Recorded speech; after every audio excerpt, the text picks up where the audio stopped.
Once upon a time. Welcome to Australian Book Lovers, your destination for imagination.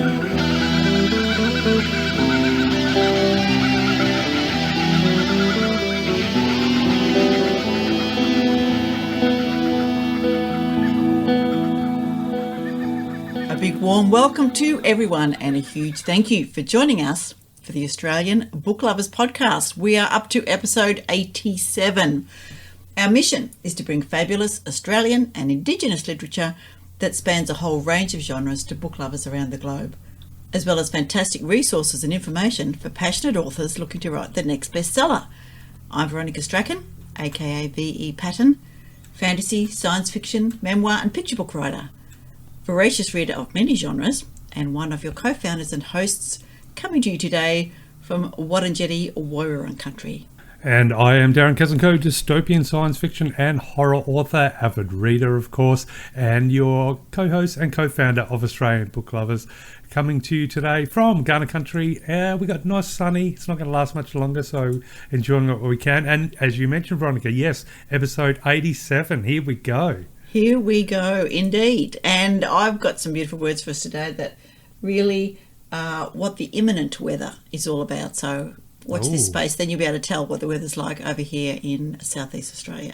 Say no more. Well, for all of our awesome listeners who join us, thank you so much as always. And another cracker episode ahead. We've got a really cool interview with Dr. Toula Gordillo, who I think you're going to find has some fascinating subjects to dive into, including archetypes and shadow work and Carl Jung and the power of storytelling. So that is definitely on its way. But of course, so much more on the show. But how about, well, it is episode 87. It is. We should probably find out a little bit about the number 87.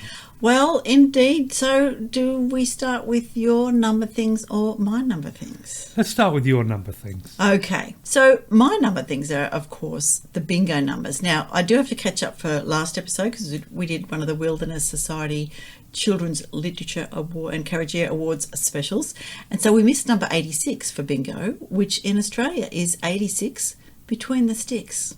Oh, okay. I guess there you a bit of a cricket terminology there. Yeah. But this one, I'm not entirely sure where it came from. So 87, Torquay in Devon. Oh, dear. I'm speechless on that one. So, I don't know. So I'm not entirely sure where Torquay in Devon comes from. I mean, I know where Torquay is. We've got a Torquay down here in Victoria. There's one in England. It's a seaside town in Devon. But, yeah. Anyway, sorry about that, folks. That is the bingo number 87. I'm not sure they get better as you get closer to the higher the number. No, not entirely. All right. Bring it on. What have you got for number 87? Well, apparently the number 87 is a reminder that we all have the power to create our own reality, shock horror, and that we are in control of our own destiny. So, in case at any point you had forgotten, may the number episode 87 and therefore the number 87 help remind us all of these facts. Now, if we do see 87 in our life, so I'm seeing it right now, obviously, it is a sign from the universe that it's time for you to make some changes in your life. Ooh, there we go. As opposed to making zero changes, which of course gets us everywhere in life. But there we go.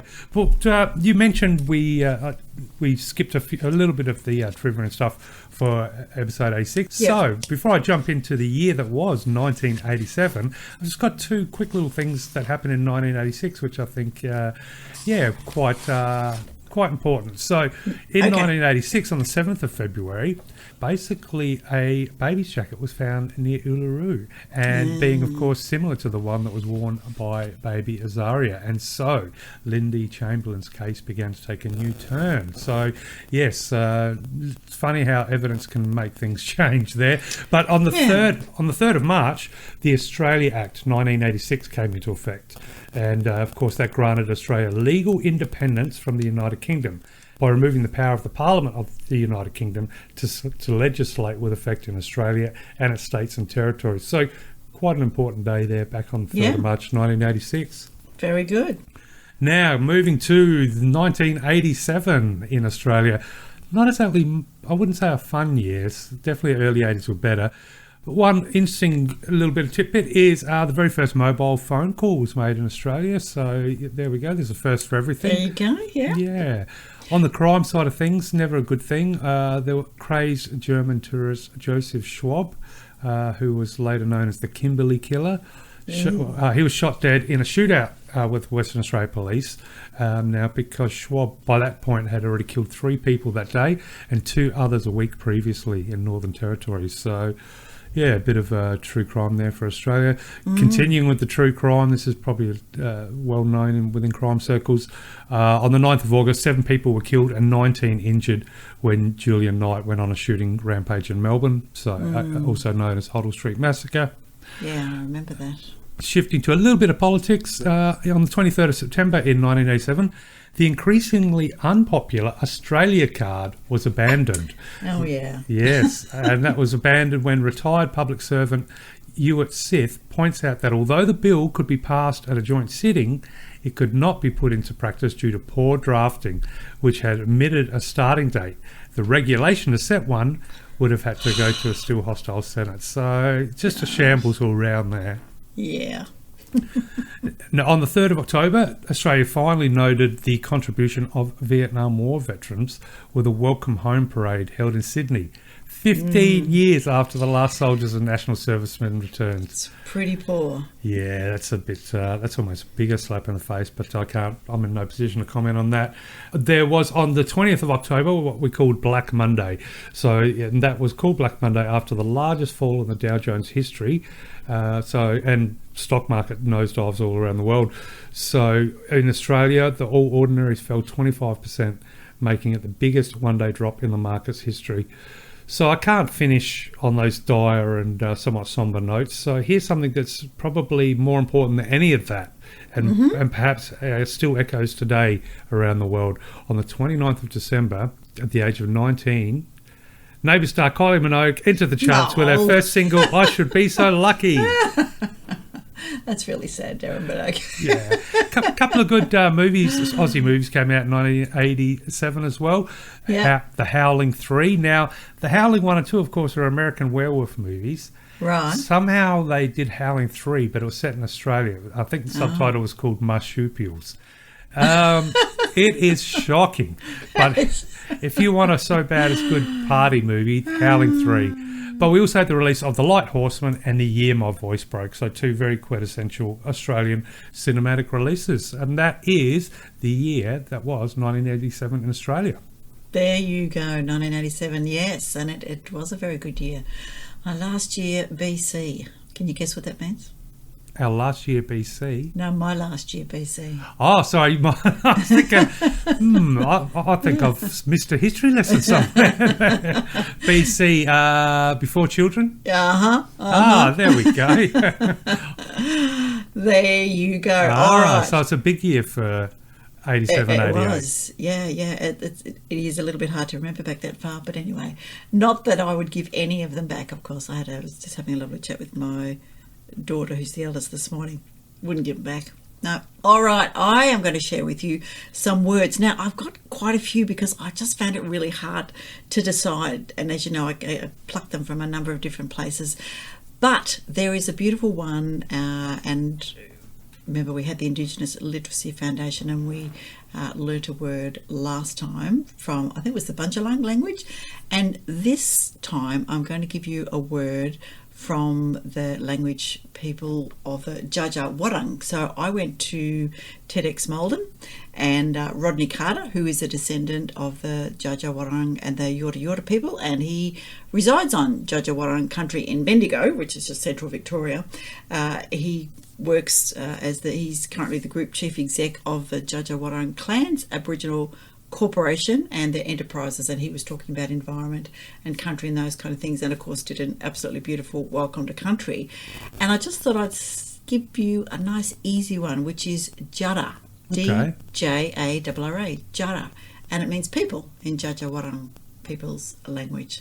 So there you go. And they say Balakai Waka, which we are giving to community, which they absolutely are. They are doing a brilliant and incredibly generous job, sharing culture and environmental lessons and all those kind of things. So there you go. Jara in Jajawaran means people. Okay, so my other two books that I love to draw from, and this is the one I mentioned earlier when there is a little bit of weather involved in this. So this is Otherworldly by Yila Muck and Kelsey Garrity Riley.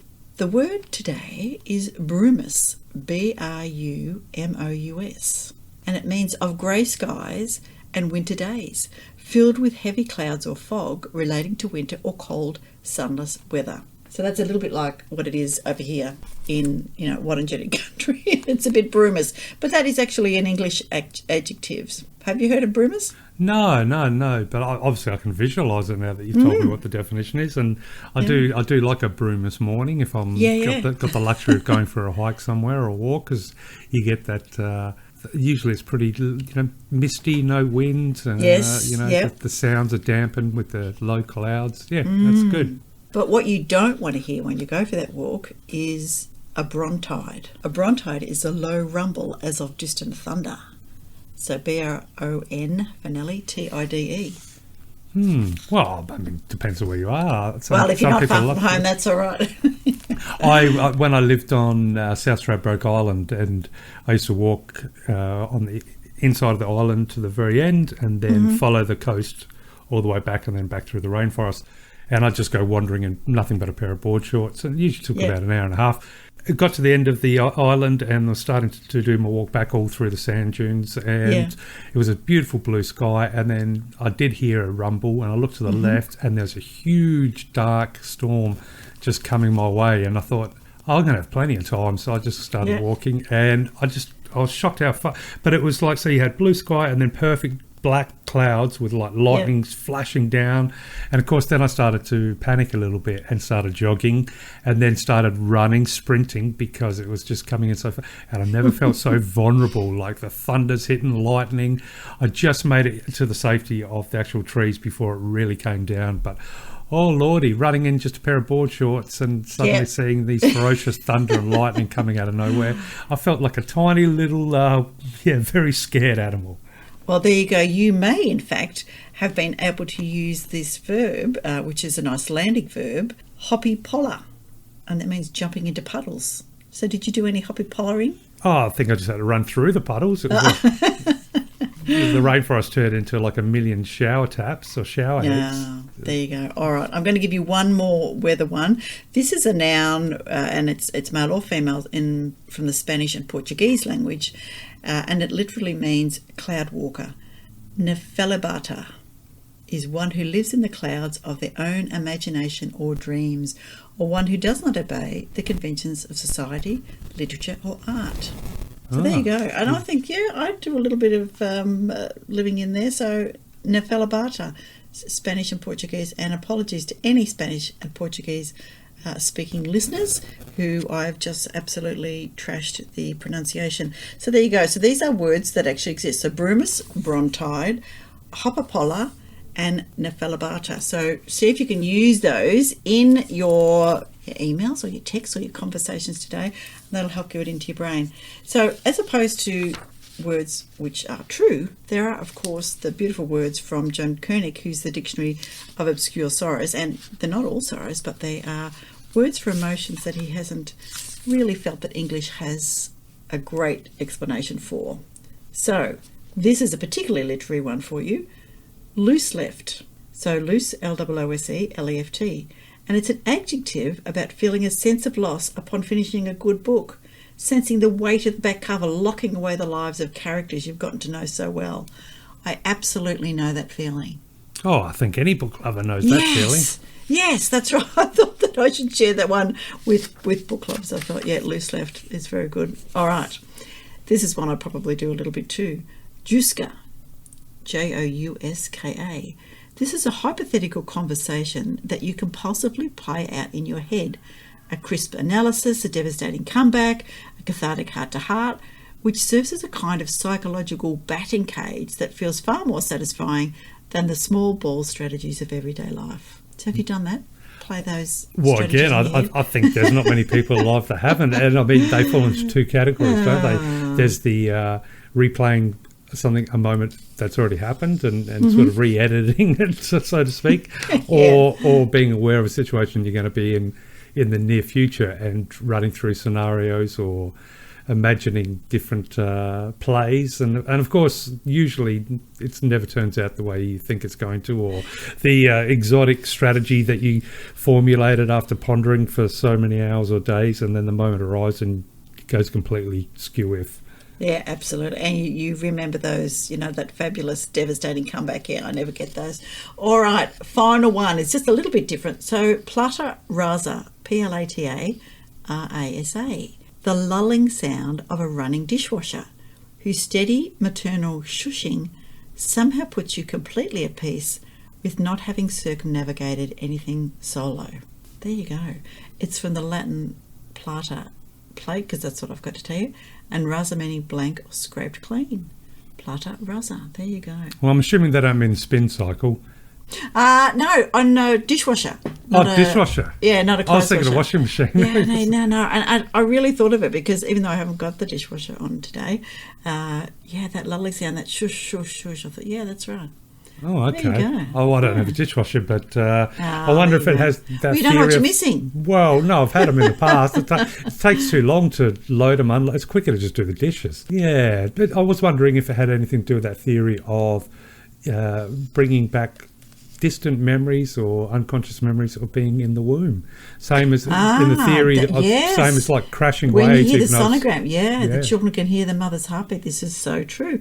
And they can hear music when you play it. Yeah, all of those things. So words have the most amazing, they can bring conversations to life. It can bring your imagination to life. So I just love words, whether they are real, infrequently used, or made up. Well, they're all made up at the start. Oh, yeah, this is true. Yeah, and eventually some of those ones make it into the dictionary, into the everyday dictionary. All right, so that is my list of words. I think we're ready for news. I think so as well. News for episode 87. Let's go.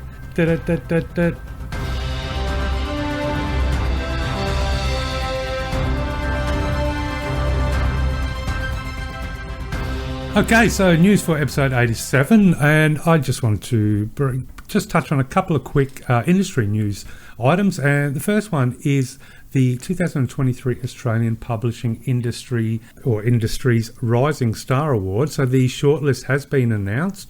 So basically an amazing group of innovators have been named on the shortlist for the 2023 Australian Publishing Industry's Rising Star Award, which is proudly supported by Media Super. Now I've garnished this information from www.publishers.asn.au, so you're welcome to jump on and take a look.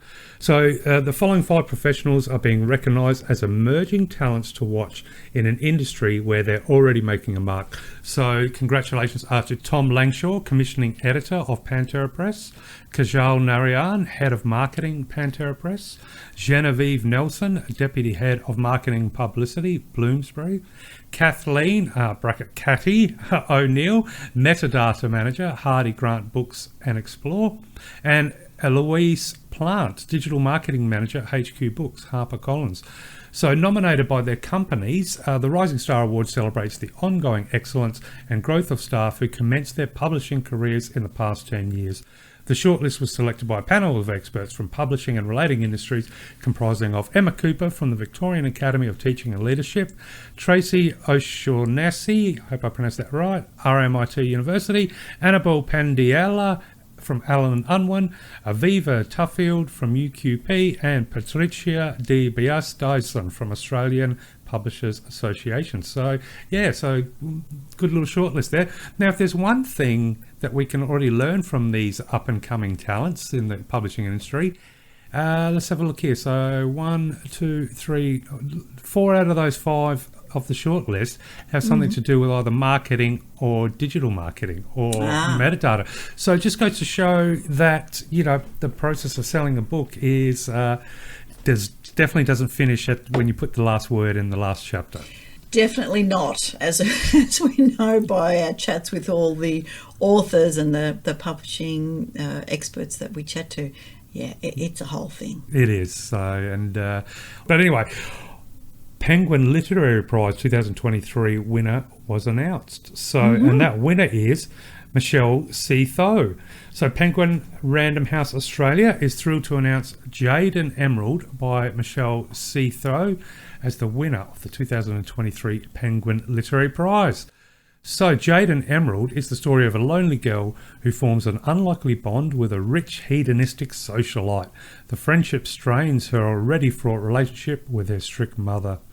So basically, the manuscript was selected from a short list of 6 entries, and the judging panel included Meredith Curnow, publisher, and Catherine Wright, senior editor from PRH Australia, Sarah Custer, purchasing manager at Boffins, Alison Huber, head book buyer at Readings, and Ben Hunter, fiction and children's book specialist from Booktopia. So congratulations to Michelle and for being the winner with her book Jade and Emerald. And Penguin's such an institution when it comes to books. I think I would hazard a guess that almost everyone that listens to the show or is out there as a book lover has probably read a Penguin book at some point in their life. Yes, and in fact they have a natty little app that we sometimes use on Twitter. Kevin Clare and Beck Langham with Ozrights, every now and again one of the prompts is to go to the link and put your book into the Penguin Classic cover.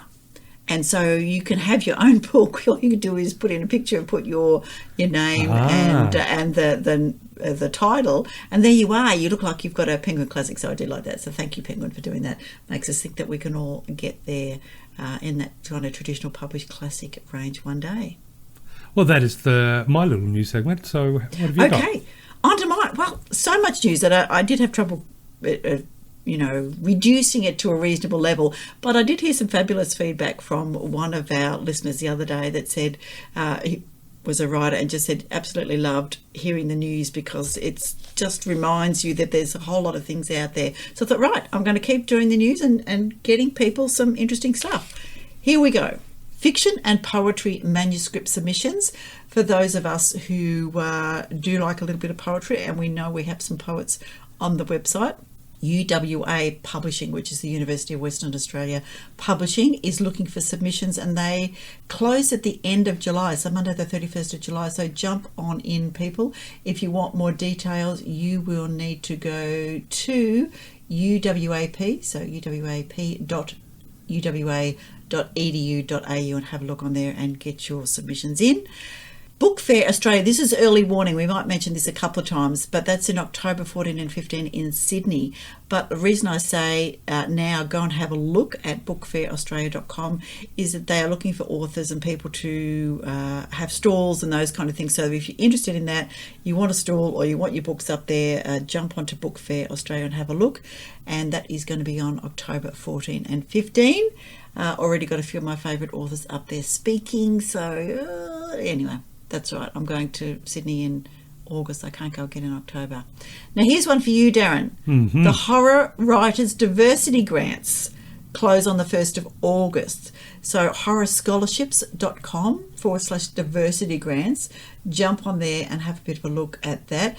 Now, these are not huge in the dollars, but because they are from donations that they've gathered, but you can get a small amount, a small grant for fees or physical online writing courses, resources such as textbooks and guides, registration or travel fees to writing festivals, and for one horror genre convention per year, and subscription fees to, of course, to appropriate periodicals. So that is open until the 1st of August. So jump on there if you are underrepresented or part of a diverse population and you've got an interest in writing horror, including but not limited to writers, editors, reviewers and library workers. So there you go. Yeah, that sounds super cool. Not only that, I like the idea of rather than one big grant that one lucky person or not necessarily just lucky, someone who's worked hard as well, but I like the idea of maybe potentially spreading the love and giving everyone a little bit of an opportunity to just add one little bonus tool in their writing belt. Yeah, or just, go to a conference that you may not have been able to afford to go to, get a little bit of travelling money, etc. Excellent. All right, 2 more things for you. Also want to mention, because I know quite often you mention in the year the Miles Franklin Awards who won this year, the various years as we do. And so the 2023 Miles Franklin Literary Awards shortlist, of course, was announced on the 20th of June. and the winner will be the 25th of July. But interestingly, RN, which is one of the ABC radio channels, the Bookshelf and Book Show, they have 12 minutes with each author. And so the books are Hopeless Kingdom by Kajak Akek, which is UWA Publishing, interestingly. Limberlost by Robbie Arnott, Text Publishing. I'm pretty sure Robbie's from Tassie. Cold Enough for Snow by Jessica A.U. from Giramondo Publishing.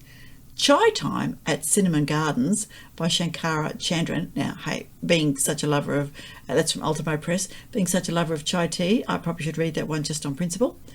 The Lovers by Yumna Kasab from Ultimo Press. And the final shortlisted book is Iris by Fiona Kelly McGregor for Pan Macmillan, Australia. So there you go. Fantastic. Jump on. Yeah, and I mean, it's a great opportunity just to have a bit of a listen. I'm going to finish my news with 10 fast facts about Melbourne and the City of Literature.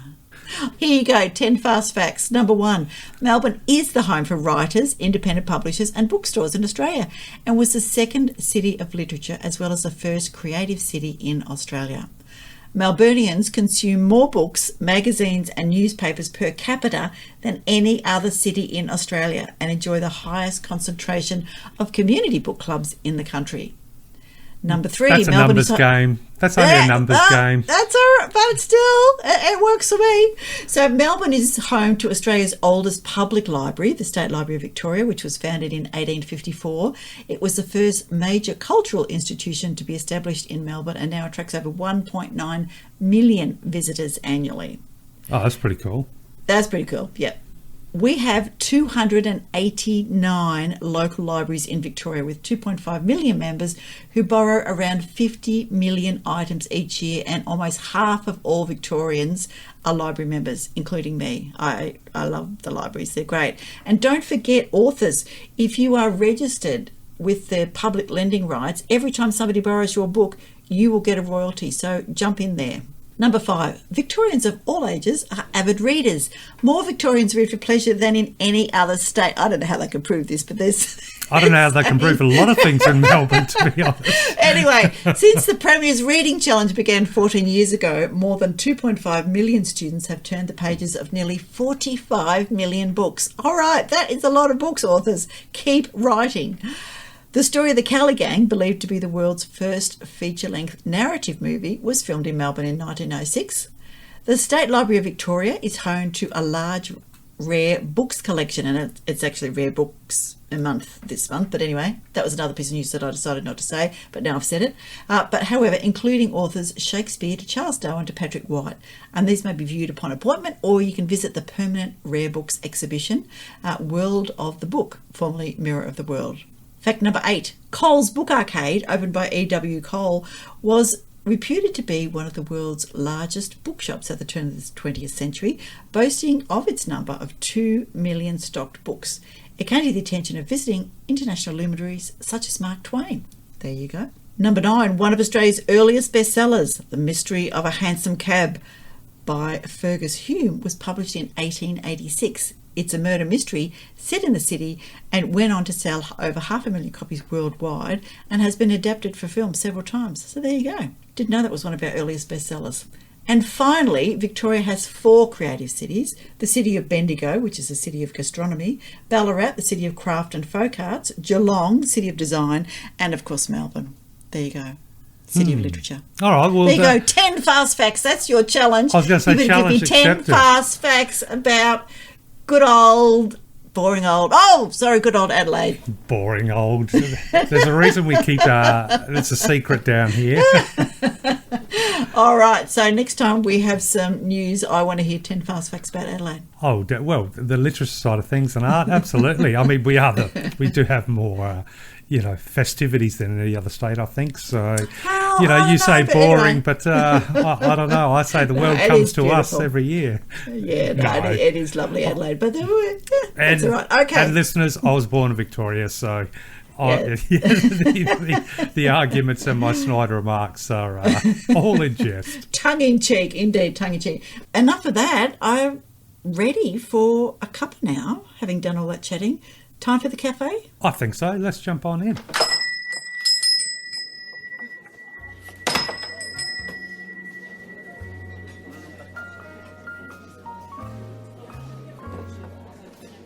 Now that we are in the cafe, Darren, I think that having said there was one of the shortlisted Miles Franklin Awards being Chai Time at Cinema Gardens, that I better just have a cup of chai here in my little imaginary cafe. What are you drinking? I'm going to have, I think, I might go a cup of tea. Some good old-fashioned black cup of tea. But my cafe for episode 87, Reader's Cafe, it's going to be a bit of an art gallery. I think, Okay. Yeah, just to sort of get the theme going for our upcoming guest and, Jung and archetypes, and that leads to my brain to, timeless art on the walls. And so I can be sitting in a big room filled with like amazing symbolic representations of our psyche, done in oils and done in watercolours. Wow. While I sip my black coffee, and have Okay. security looking at me really strange. Are you wearing a beret and a black turtleneck sweater? Because wouldn't that be exactly what you need to do? Do you know what? I'm going to embarrass myself right now and say, well, I was going to laugh and say, no, I'd be wearing a beanie, of course. But at the time of recording, I actually am wearing a black turtleneck. There you go. Yeah, you're right. We're both, behaving to stereotypes. Right, move on. What have you got for us in the Reader's Cafe? Yes, inspired by the upcoming guest. One of the things that we chat about, or at least that Dr. Gordillo brings up, is the power of story to open up, a way to reflect and to learn about the environment we live in and discover more about the world, which of course is one of the big importance of books. So for this particular cafe, I thought I'd just spotlight a couple of books that I think are worth looking at to maybe just expand one's understanding of other people's experience in the world, and by nature then also expand one's own understanding of the world. So a couple of non-fiction and a young adult book. So the first one I'd like to bring in is Positive Vision by author Ken Brandt. So Positive Vision reads as follows.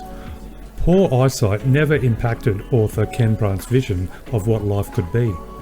Positive Vision makes a rollicking good read from cover to cover. Whether galloping across the Montana Range, exploring claustrophobic and fiery caverns, chasing a thief through the streets of 1980s New York, or taking a plunge from a plane, his adventures are sure to entertain. Complementing the adventures are amusing and relatable anecdotes demonstrating the advantages of poor eyesight. Enjoy the exciting escapades and interesting insights. Seeing the bright side makes life more fun for you and for those around you. And that is Positive Vision by author Ken Brandt, and that's under our non-fiction genre on the Australian Book Lovers website.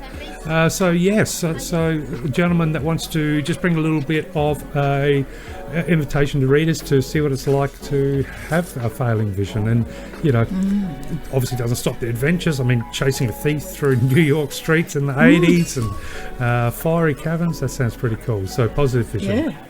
Now this one, the next title I'd like to spotlight is one that I think a lot of us would be able to relate to. The title is called Act Before You Think, and it's by author Lison Mage. So, Act Before You Think is as follows. Are you an overthinker?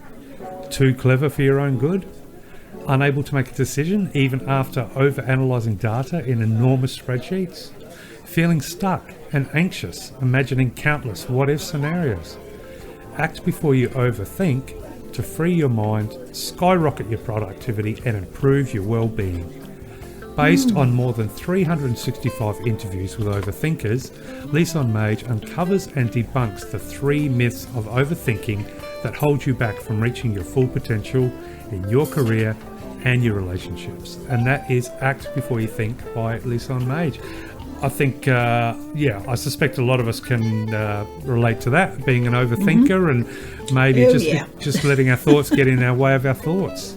Yeah, I'm definitely an overthinker.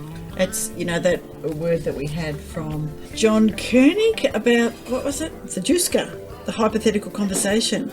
Yeah, Zushka. Ah, yes, of course. Yes. Yeah, the thing, the kind of psychological batting cage where you hit it a few more times. Speaking of the power of stories to bring new experiences to one as they read, we've got one called Campfire for the Heart, again under our non-fiction. Now this is by a whole bunch of authors because it is an anthology, and Campfire for the Heart reads as follows.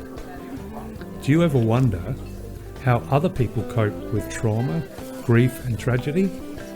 How other people rise from their lows? How other people find peace after pain? Campfire for the Heart answers these questions through powerful and compelling true stories of human resilience.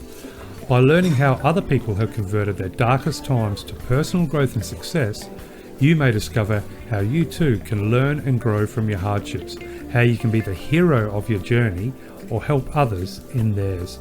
The stories cover a vast range of life experiences, from the death of children, violence, Taliban terror and wrongful imprisonment, to droughts, bushfires, cyclones, diseases, injuries, disabilities and trauma from military, police and humanitarian work. So probably quite heady and emotional subjects there, but that is Campfire for the Heart by a whole range of authors, each giving their unique perspective on something that has affected their life, you know, in a very profound way, and how they've taken that, those instances, those experiences, and found a way to persevere and move forward. So yeah. And I like the idea of that being an anthology, so because a lot of it's going to be pretty heavy, so I'm guessing you can just read one and then pop it down for a little bit and just let it absorb the facts and sort of understand it and reflect upon it, and when you're ready, jump into the next story. Yes. Yeah. Still on a little bit of a serious theme, but again, it's all about the power of storytelling. This one is actually a young adult feature. It's called Tulips for Breakfast by author Bauer. And Tulips for Breakfast is set in Amsterdam during the Second World War, from the arrival of the German army to liberation. For much of this time, Adelina lives in hiding in the home of her music teacher. Her Jewish parents, who fled pre-war Germany with Adelina, have left her in the care of someone else in the belief their only child's chances of survival are greatest if she can remain in hiding for as long as it takes to be free again. Adelina feels abandoned but finds a way to adjust, her heart warmed by memories. So it's a powerful and relatable tale of life, death, friendship and the ability of the human spirit to both endure and transcend evil. And that is Tulips for Breakfast by Bauer. Again, you'll find that under our young adults. So a few books there to give you the opportunity to put somebody else's glasses on, so to speak, and see the world through other stories, the power of stories to bring elements of the world that we might not get to experience and elements of the world that we can learn from. Very good. Yeah, time for me to sit back and sip my coffee before the security guard kicks me out. All right, well, let me tell you about some of the books that I've been reading in my 2023 reading challenge. I've read 73 books of 125 target that I set myself. I'm 7 ahead of schedule according to Excellent. Now, the very last one that I actually listened to is probably one that I wouldn't necessarily recommend that you read or listen to. It's called Fathomless by Australian author Greg Beck, but it's about, spoilers people, a humongous prehistoric megalodon shark, a giant megalodon shark that gets stuck in this in an inland sea somewhere up the top of Alaska, Canada there, and it gets out because these other people are doing terrible things. So yes, maybe don't, being a surfer and a paddleboarder, perhaps don't read that one. Well, I mean, was it like the megalodons, whatever it is? Yes. But anyway, so not so good. Another good series by Greg Beck. And what I listened to was in fact 2 books. I didn't realise there were 2 in there, but I'm just taking that as one. Now, I did read A Touch of Regret, which was just a quickie read by Autumn Reed, R-E-E-D, just a little fantasy one, but interesting magic system. That was good. Prior to that, I read the brilliant E.J. Dawson's Echo of the Evercry, and this was just fantastic, and I will put a review there because I thought it was amazing. And look, it's already got 40 ratings, and it's only been out for a week or so. That's fantastic. Oh, that's epic. Yeah, really good. So I will leave you to discover that one, but I am going to, in fact, we'll probably put the review perhaps either at the end of this episode or the next. I read another one by, another series by Greg Beck that I've got myself sucked into, and I think it's also because Sean Mangan is the narrator in these audiobooks, and his voice is, I guess it's a global voice. He might have started out British, he spent time in Canada and ended up in Australia. He doesn't know how. But so his voice has that kind of isn't he? And it feels really comfortable. So he does have a really good storybook voice. And so this, excuse me, that was Alex Hunter's This Green Hell. Of course, you know, they're deep in the steaming jungles of Paraguay and all those kind of things. And a really nasty, nasty bug. So Greg Beck's are kind of, I guess, science fiction, thriller, horror, all in together. So yeah, really interesting. And prior to that, I read Force of Nature by Jane Harper, which is the sequel to The Dry, which came out some time ago with the fabulous Eric Bana in it. And I believe Force of Nature is either in production or it's filming at the moment. So yeah, be really interested to see the Aaron Falk, who is her, well, he's not a detective, he's a Australian federal policeman who works in the financial sector. But yeah, it'd be interesting to see that one. There you go. And I think I already talked about Children of Time, which is about the gigantic spiders. Let's not talk about that one again. All right. That's what I've been reading. That's what I've finished reading. Well, 7 ahead, you got to be loving that. Oh, yeah, I am loving that. And people say, but, you know, where do you find time? Well, walking, even if I just go down to the shop, I've got, you know, a book happening in my car. I have it blasting out when I'm having a shower or going out to feed the chooks. So I really am loving the audio books. And then I have one on the Kindle, and I have, you know, the little tablet that I've got, and I usually have 2 or 3 paperbacks.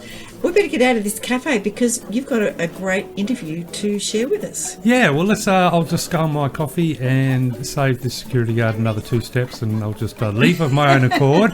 He doesn't like the way I'm eyeing off one of the paintings, so I'll jump out of the cafe and let's introduce our wonderful guest. So, wonderful listeners to episode 87. My guest today, as you will hear, is Dr. Toula L. Gordillo. Now, it was a really fascinating chat. There's so much covered as far as topics. Dr. Gordillo does a lot of therapy work and incorporates a lot of Carl Jung and elements such as shadow work, and but more importantly, also she incorporates the power of storytelling.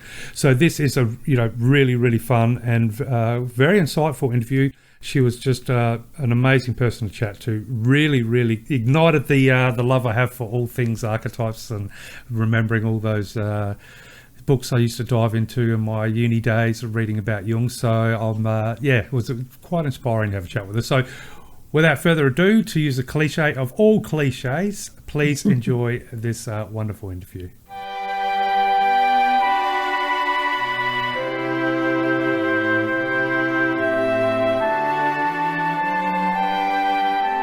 Dear listeners, my super mega extra special guest for this episode is carving out a literary pathway like no other. She was born in sunny Brisbane before travelling, studying and working in the Northern Territory in some of the most rural and remote regions of Australia. Now it's there she became fully immersed in the original people's culture, and combined with the magic of her father's storytelling narrations, she has now dedicated her life to helping parents, teachers and counsellors to talk to teens and preteens through ancient and modern stories and images. So my super mega extra special guest is also a clinical psychologist and Jungian psychotherapist specializing in children and youth, which includes the development of innovative ancient stories and images as part of her universal psychology and story image therapy method, which is otherwise known as SIT. Now, she is the author of books Shadows of Sylvaheim, a lover of all things cosmically connected, and a passionate advocate for the power of the secret stories hidden within us all. Dr. Toula Gordillo, welcome to the Australian Book Lovers Show. Thank you very much, Darren. It's lovely to be here. Oh, it's lovely to have you there, and we were just chatting offline, or off air, so to speak, for podcasters. A bit jealous you're in the warm part of Brizzy, but from Brisbane to the remote outback to psychotherapy, teaching and book publishing. Now, it definitely sounds like one interesting ride to this very moment in time right here. So I'm wondering if you could tell our listeners just a little bit about your journey, how you found yourself where you are today, and how writing has become such an integral part of your life and a part of your movements today. Yeah, no problem. Basically, I had a father who understood the value of storytelling. Whether that was consciously or unconsciously, I'm not quite sure, but he and I sort of shared a lot of stories when I was growing up. So he read a lot of stories to me when I was younger, and we listened to audiobooks. We listened to The Hobbit a couple of times during my growing up at different ages and stages, and talked about it and things like that. So he appreciated the value of storytelling, and then I think that was probably reinforced for me when I was a teenager, and I attended Catherine State High School in the Northern Territory.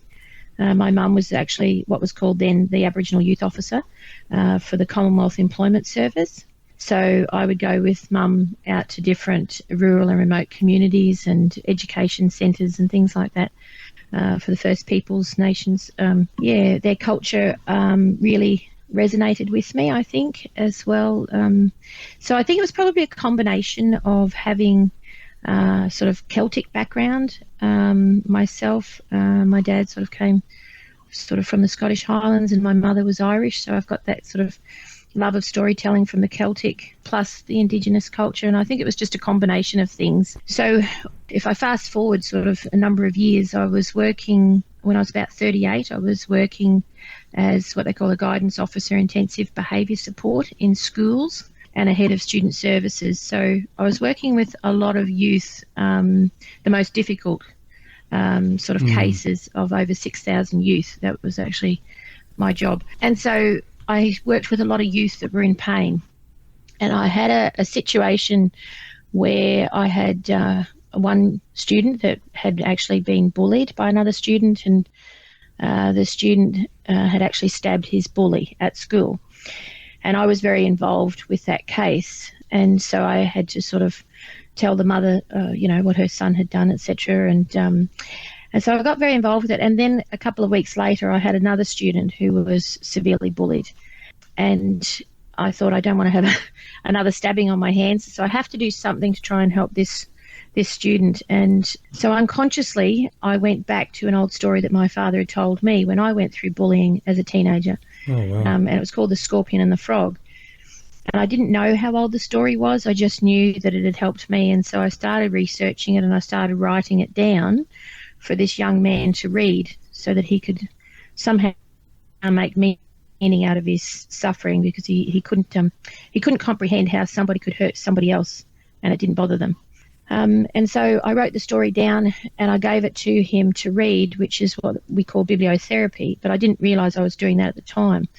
And I also sort of at the time hadn't realised how old the story actually was. The premise of the story is over 3,000 years old. And so that sort of put me on a path of ancient storytelling, and when it helped this student, it helped him a lot, and it helped me, and then it sort of put me on this path of understanding the value of ancient imagery and storytelling, I think.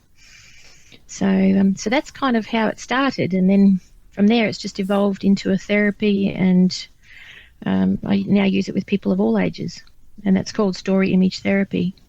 I mean, it's such a juxtaposition, isn't it? Like, in a way it's not, I suppose, but the idea of modern day youth, and obviously some of the dilemmas, the problems that come with that. I mean, I guess every generation is going to have aspects of growing up that wasn't exactly angelic, shall we say. So to have that, to discover the power of, say, a story that may have only been a verbal story possibly was for thousands of years, that can still resonate, but not only resonate, but also have an impact on a life in what I'm guessing it's a pretty chaotic circumstance. It must have been a real revelation on the power of storytelling. It wasn't actually at the full, it actually was. And I don't think I realised at the time how much I was unconsciously triggered by what had happened to this student, or both students. But one thing I did understand was that the story could explain things that I, as an individual, couldn't. So I tried to help this young fellow to make meaning out of his suffering. I tried to help him to understand that, maybe sometimes people care more about others and sometimes they care more about themselves. And he just said to me, how can somebody hurt somebody else and it doesn't bother them? and he just couldn't understand, and I couldn't really explain it.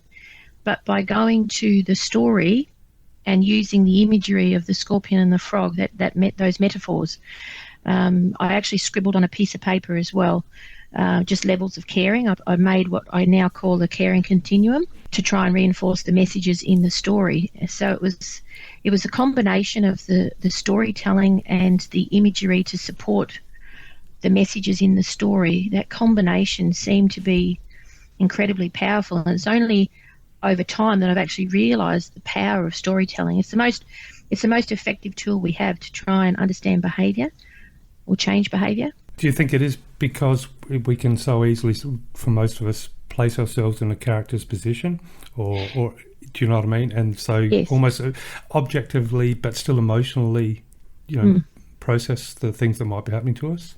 Yes, absolutely. When we tap into the creative part of ourselves, Jung talked a lot about the active imagination and the power of that for healing, and he was 100% right in that way.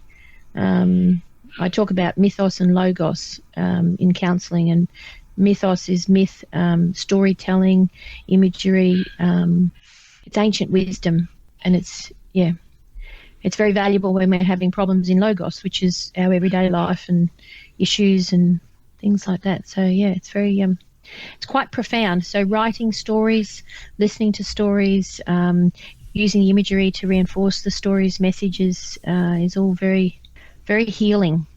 Yeah, and I like that word, healing. I like the idea that books or stories can be healing, and obviously the big excitement of my opportunity today to talking with you is to talk about your books, Shadows of Sylvaheim. But before we do jump into what I can tell is what I'm guessing is a bit of a dreamlike journey for two siblings into a fantastic world of symbolism and metaphor. But so before we dive into that, you did say the magic word for me then, and that was Jung. And so I'd love you if you could maybe share, the journey or the triggers that took you into the depths of Jung and his writings and his concepts, and because I understand you're a firm believer of his, I guess, belief, for want of a better word, that conscious awareness of myth-based fantasy can not only help to explain reality, but is vital for health and healing. That word, yeah. So when did you dive into Jung? Because I know I did many years ago, and it was like falling off the edge of a cliff, really, when you first start to sort of understand what he's talking about, and you feel like you're getting swept into this river of something way beyond you, and yet at the same time you're coming to learn that you're part of that river and always have been, and it's very, very disorientating and quite powerful when you start sort of unlocking it all. But so tell me about your journey. Well, I was introduced to Jung as a psychology undergraduate student. He was dismissed a little bit as a mystic in favour of behaviourism at that stage, but we're talking like 30 odd years ago, and so in my 20s, I didn't really fully appreciate Jung. I just thought it was interesting, and that was about as far as I went.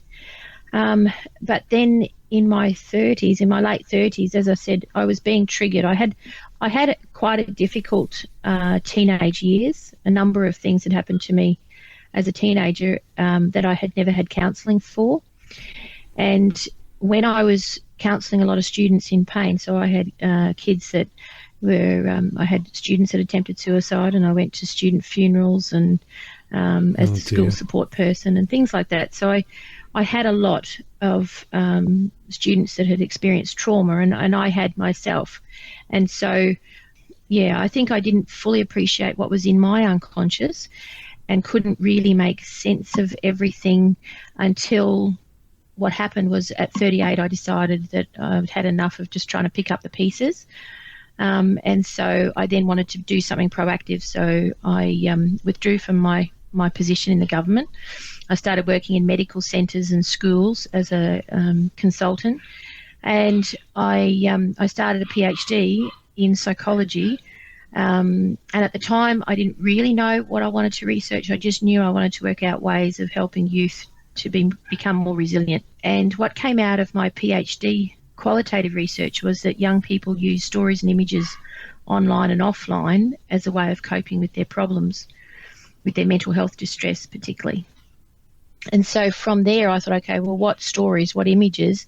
And it was mythic fantasy or science fiction were the ones that sort of came up the most, you know, in books and movies and video games and things like that. So mythic fantasy sort of stood out, and I thought, okay, well, I could just finish the PhD and just, you know, get the piece of paper, or I could actually withdraw from the course and enroll in a Doctor of Creative Arts and then work out how to deliver these positive mental health messages through young adult fantasy fiction, mythic fantasy particularly. And so then I've got to have a theoretical base. When you do a doctorate, you have to have the creative artifact, which is the novel, but then you also have the theoretical foundation behind it. So who understood mythic fantasy was Jung. And so my supervisor actually looked at the work I was doing in medical centres with the frog and the scorpion and things like that, and she said to me, you're actually doing a lot of Jungian work. So she was actually the first person that picked it up. And and so then I started researching Jung in a lot more detail. So by then I think I was about 43, I think, roughly. And I started looking at it in a lot more detail and understanding Jung's messages about going to the unconscious and making what's in the unconscious conscious. He said, otherwise it will direct our lives and we'll call it fate. And that kind of resonated with me a little bit. And I thought, okay, so I really do need to tap into the unconscious. And then I kind of started to understand that the stories and the images that I had been using in schools and medical centres and things like that was actually tapping into not only young people's unconscious, but also older people's and also my unconscious. And so I then started exploring Jungian concepts a lot more deeply. I became a qualified Jungian psychotherapist, and it just opened up a whole new world for me, I think, a world of understanding healing on a much deeper level than regular mainstream psychology. Sounds absolutely fascinating. It also sounds, you know, like a very different way to have discovered Jung as far as normal people discovering it in the library or, you know, just as a part of a homework assignment. But, you know, in this instance, you found yourself already utilising some aspects of his work, or at least the concepts that he's delving into, just through your life journey. Yes, that's right. It's part of my lived experience. And so his understanding helped me to put the pieces of the puzzle together in my life. And then from there, I've been able to do the same with other people. So, you know, my second book is not actually published yet. It's on its way, called The Magic of Jung. And the reason I call it magic, as in a metaphor magic, not magic practice, but just it was a life-changing, profound effect that it had on me by understanding Jungian psychology. You know, I mean, he was a man, he made mistakes.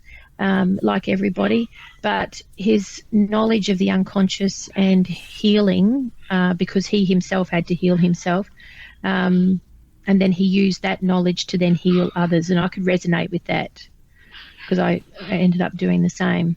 I don't know if I've interpreted things correctly over the years, and it's been quite a few years since I've sort of sat down with his books, but I did remember getting the idea or sort of getting this feeling, or I guess, you know, image in my head of you know, the idea that all across the globe, you know, from a conscious and unconscious perspective, you know, there's the equivalent of, say, I don't know, a glad wrap over everything, and there was particular shapes that could pop up that are meant to pop up all around the world, but it's up to the society to decorate the shapes on the glad wrap, and so we put slightly different faces, slightly different words, slightly different, you know, meanings, but eventually the stories are all the same, you know, that collective unconscious, you know, some like the hero's journey, or, you know, wherever you go, there's these same things that are bubbling up through dreams, bubbling up through, you know, mythical stories. And that was like, so it was such an exciting concept to try and get my head around, because then it really made me think,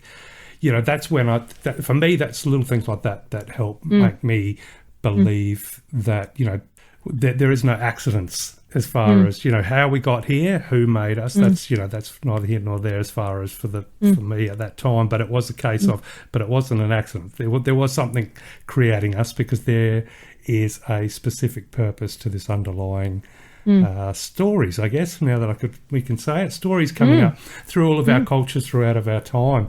But before we leave Jung, for listeners that might not be familiar with him, and it's been a long time since I've read any of his works, what would you say if you just had to flick out a couple of real basic archetypes or hero journey reflections that you think, in general, we could all benefit a little bit more from understanding? Something that we could maybe, spend 10 minutes to just have a quick research on, and there might be something quick and easy we can get from it. No, that's fair enough. Look, a lot of people probably don't know Jung very well, so maybe if I just start really quickly, just very briefly, because I do in counselling, I'll often say to a client, are you familiar with Jung, or have you heard of Carl Jung or whatever? And most people will say no. And so I'll say, okay, have you heard of the terms introvert and extrovert? And I'll say yes. And I'll say, okay, well, that came from Jung. Have you heard the term ego? And they'll go, yes. And you go, okay, well, that came from Freud originally, and then Jung expanded on it. And then I'll talk about Alcoholics Anonymous and how Jung had a major influence in the development of Alcoholics Anonymous. In fact, the originator of Alcoholics Anonymous wrote a letter back to Jung crediting him with the inspiration for AA. So that's why AA has got a spiritual focus, because Jung was very holistic in his approach. So he looked at the physical, mental, emotional, spiritual, philosophical and creative aspects of a person. So I guess the thing that has resonated with me the most is the different levels of consciousness. And so when he talks about our general conscious mind as ego, and then he talks about our personal unconscious, which is our unconscious thoughts, memories, emotions, behaviours. And then he talks about the third layer of consciousness, which is what you were talking about before, which is mythological stories. And those mythological stories have got wisdom for every culture in every era.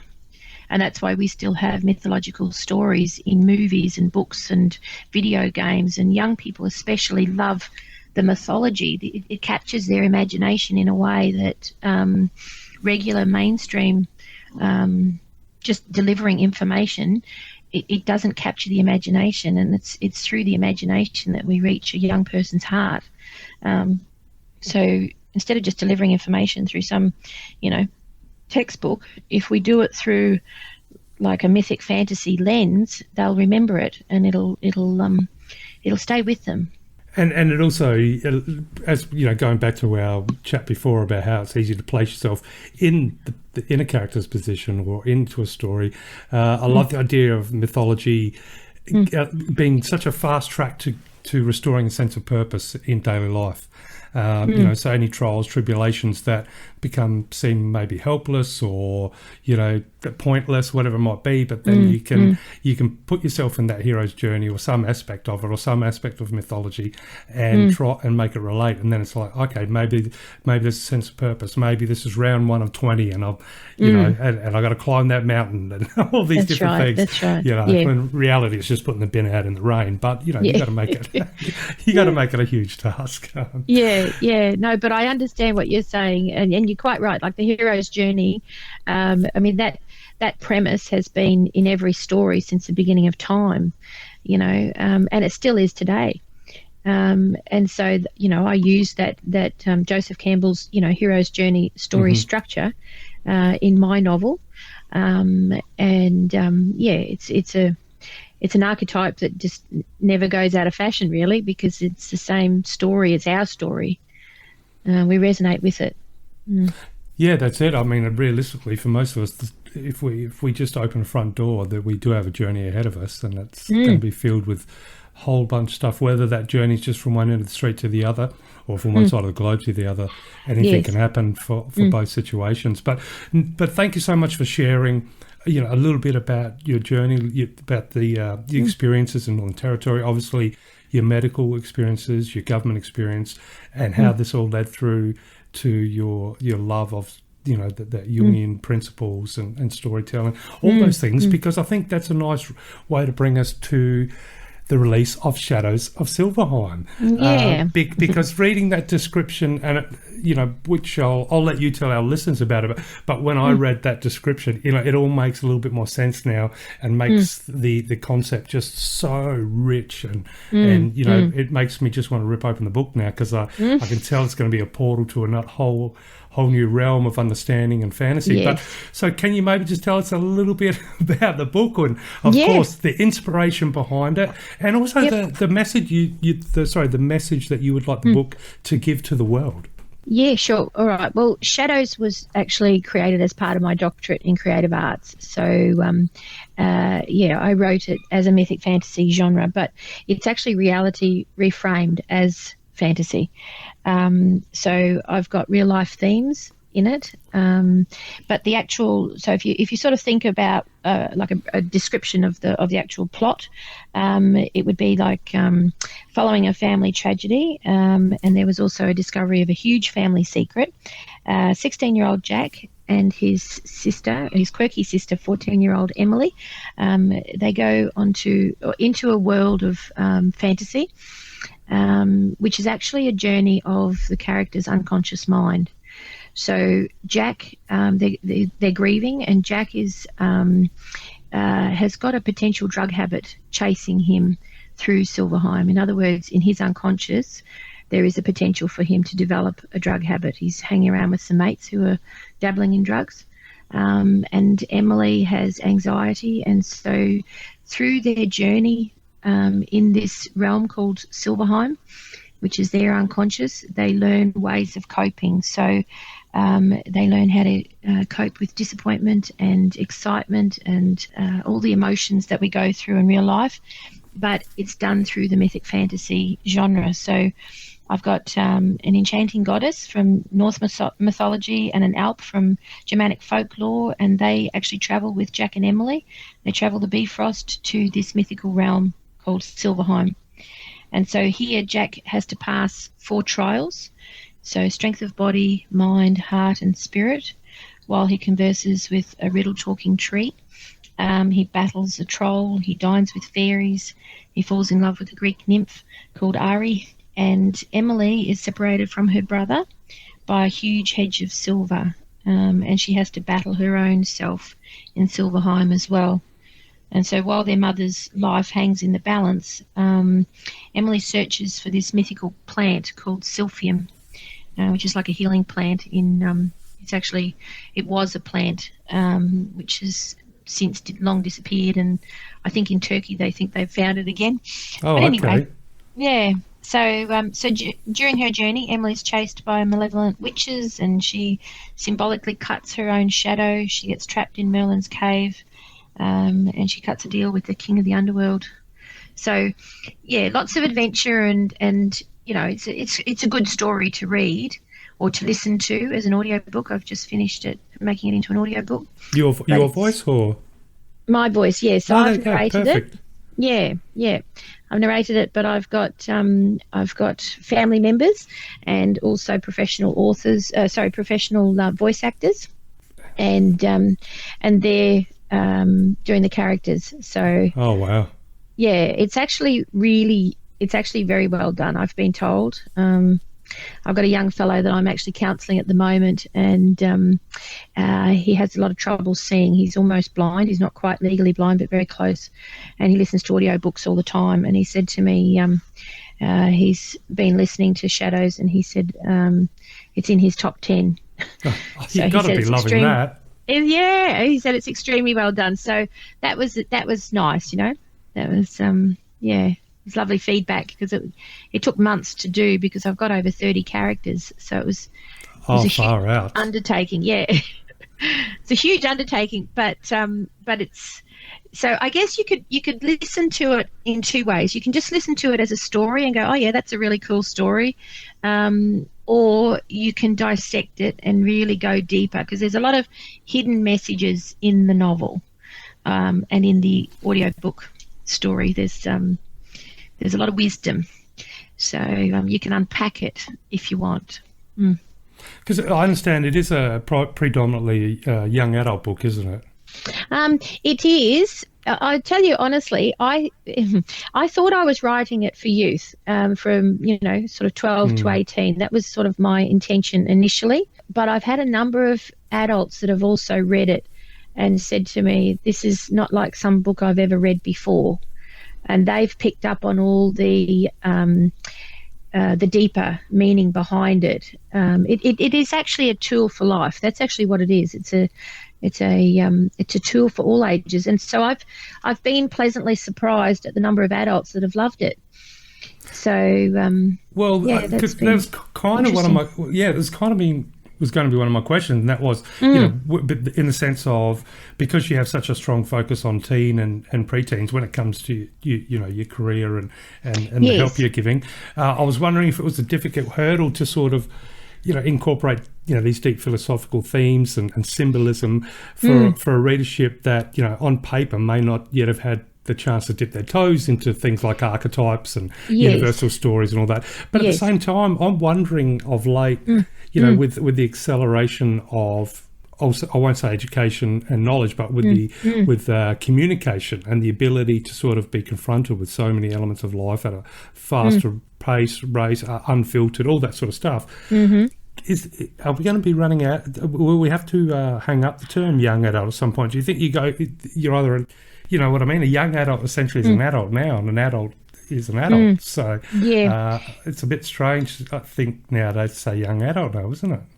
Yes. Well, I suppose every generation seems to be improving a little bit in terms of sort of the intelligence level, I think, in some ways, in terms of information.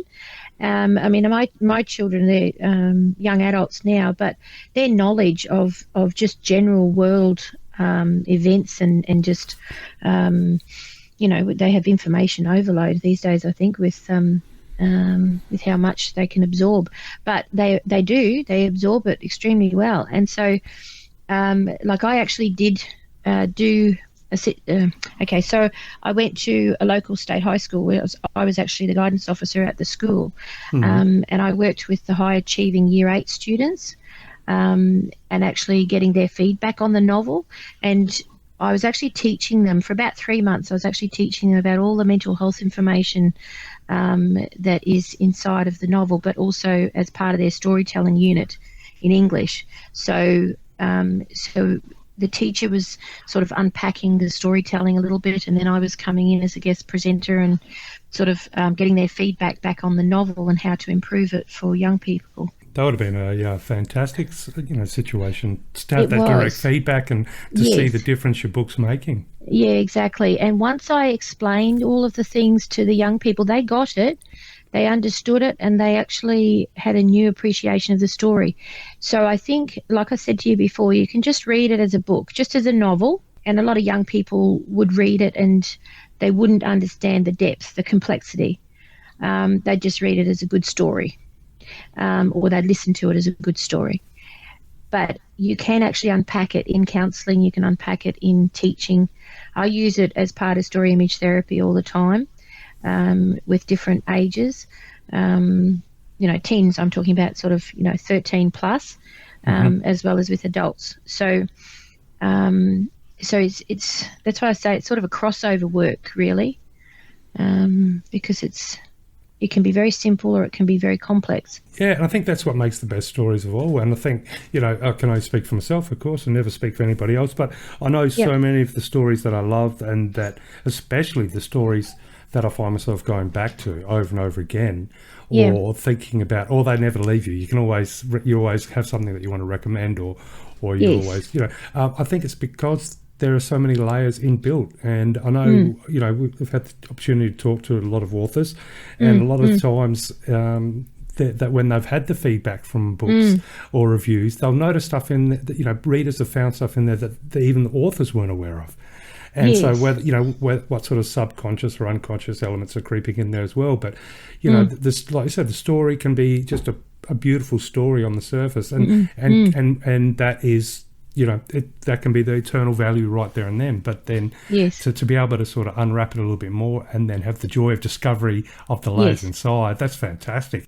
And I mean, that was obviously a conscious effort on your behalf to try and put together something like that, which is a huge undertaking, really, isn't it? Yes, it is. It is a huge undertaking, and yeah, it's an interesting concept. It's not something that's been done before, as far as I'm aware. I remember going to a writers' conference in Melbourne a few years ago, and I said to a publisher in there, I said, I've written a young adult mythic fantasy novel to deliver all these positive mental health messages, and they said and they looked at me and they said, that's not a thing. And I said, that's not a thing. Oh, okay. Yeah, and I said, well, I'm sorry, but it is a thing. I Yeah. said, I've done one as part of a doctorate in creative arts, and he sort of looked at me and he said, well, it'll never get published because publishers don't know where to put it. So on the shelf. Yeah, on the shelf. Ask me for exactly. more hot tips. Yeah, but it was just interesting how people sometimes think, oh, you can't do this. How do you deliver Stoic philosophy and Jungian psychotherapy principles and positive psychology interventions? I've got so many layers in it. Spirituality, philosophy. I've got all this stuff in it, but you don't really necessarily even know it's there unless you're kind of looking for it. Yeah, it's interesting. It's, as I say, it's just been a journey. That's all I can say. So I've created this thing and I go, oh, that's interesting. It's funny how life evolves, Yes, and it wouldn't, well, I mean, to be inspired by Jung, I can't imagine of course you're going to write a book multi-layered and where you can look at it and not only is it nice and still and it's crisp and you can see that it's a mirror and there's obviously the benefits of seeing your reflection in the mirror and all that comes with that and the self-realization and the self-reflection, and then you put your fingers on and you realize that mirror is a pond and suddenly you can dive That's right right. in. You can dive let deep let if the you games really begin, yeah. Yes, exactly. And I've had people say that to me. They said, when I first read it, I read it just as a story, and then they said, and then I read it again, and I started to really understand it, and the messages underneath it. And they've said it's exceptionally well written. And it took me 5 years to write it, and it's filled with research on different mythological characters and, events and places and things like that. So it is actually grounded in research. Yeah, but it's sort of, as I say, it's not like a regular piece of mythic fiction.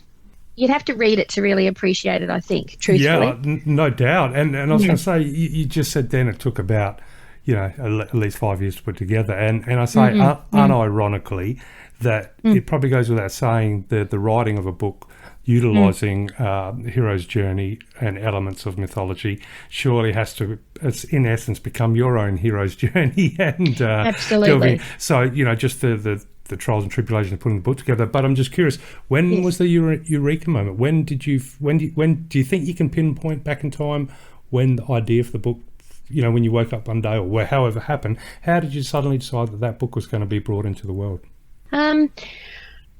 Gee, that's a good question.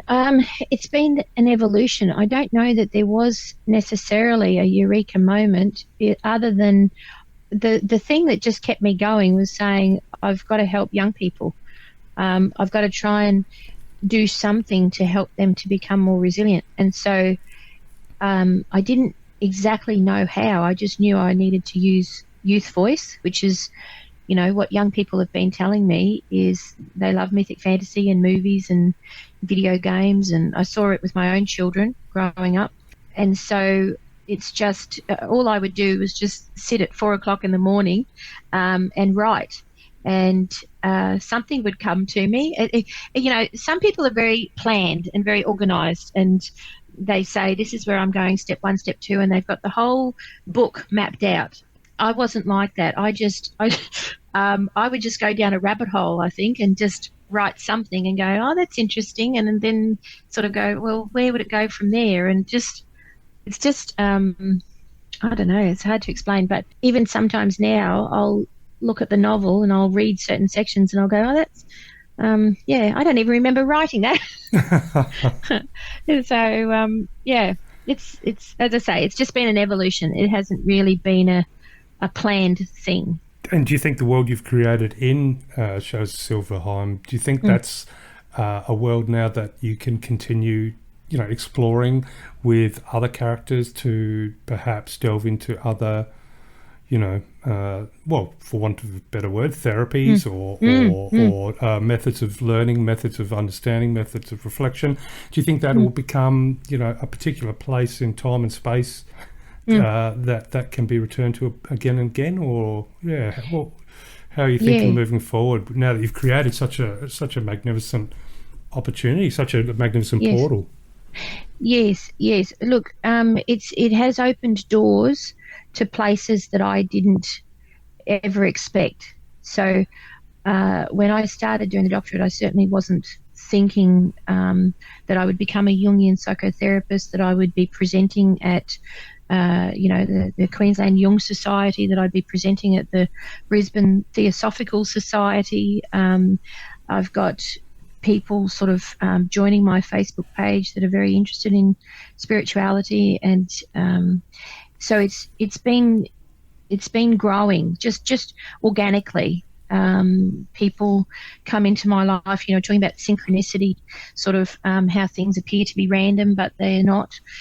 Coincidences and things like that will sort of come into my life, and I go, okay, so this is obviously part of the journey. So where it all ends up, I honestly don't know.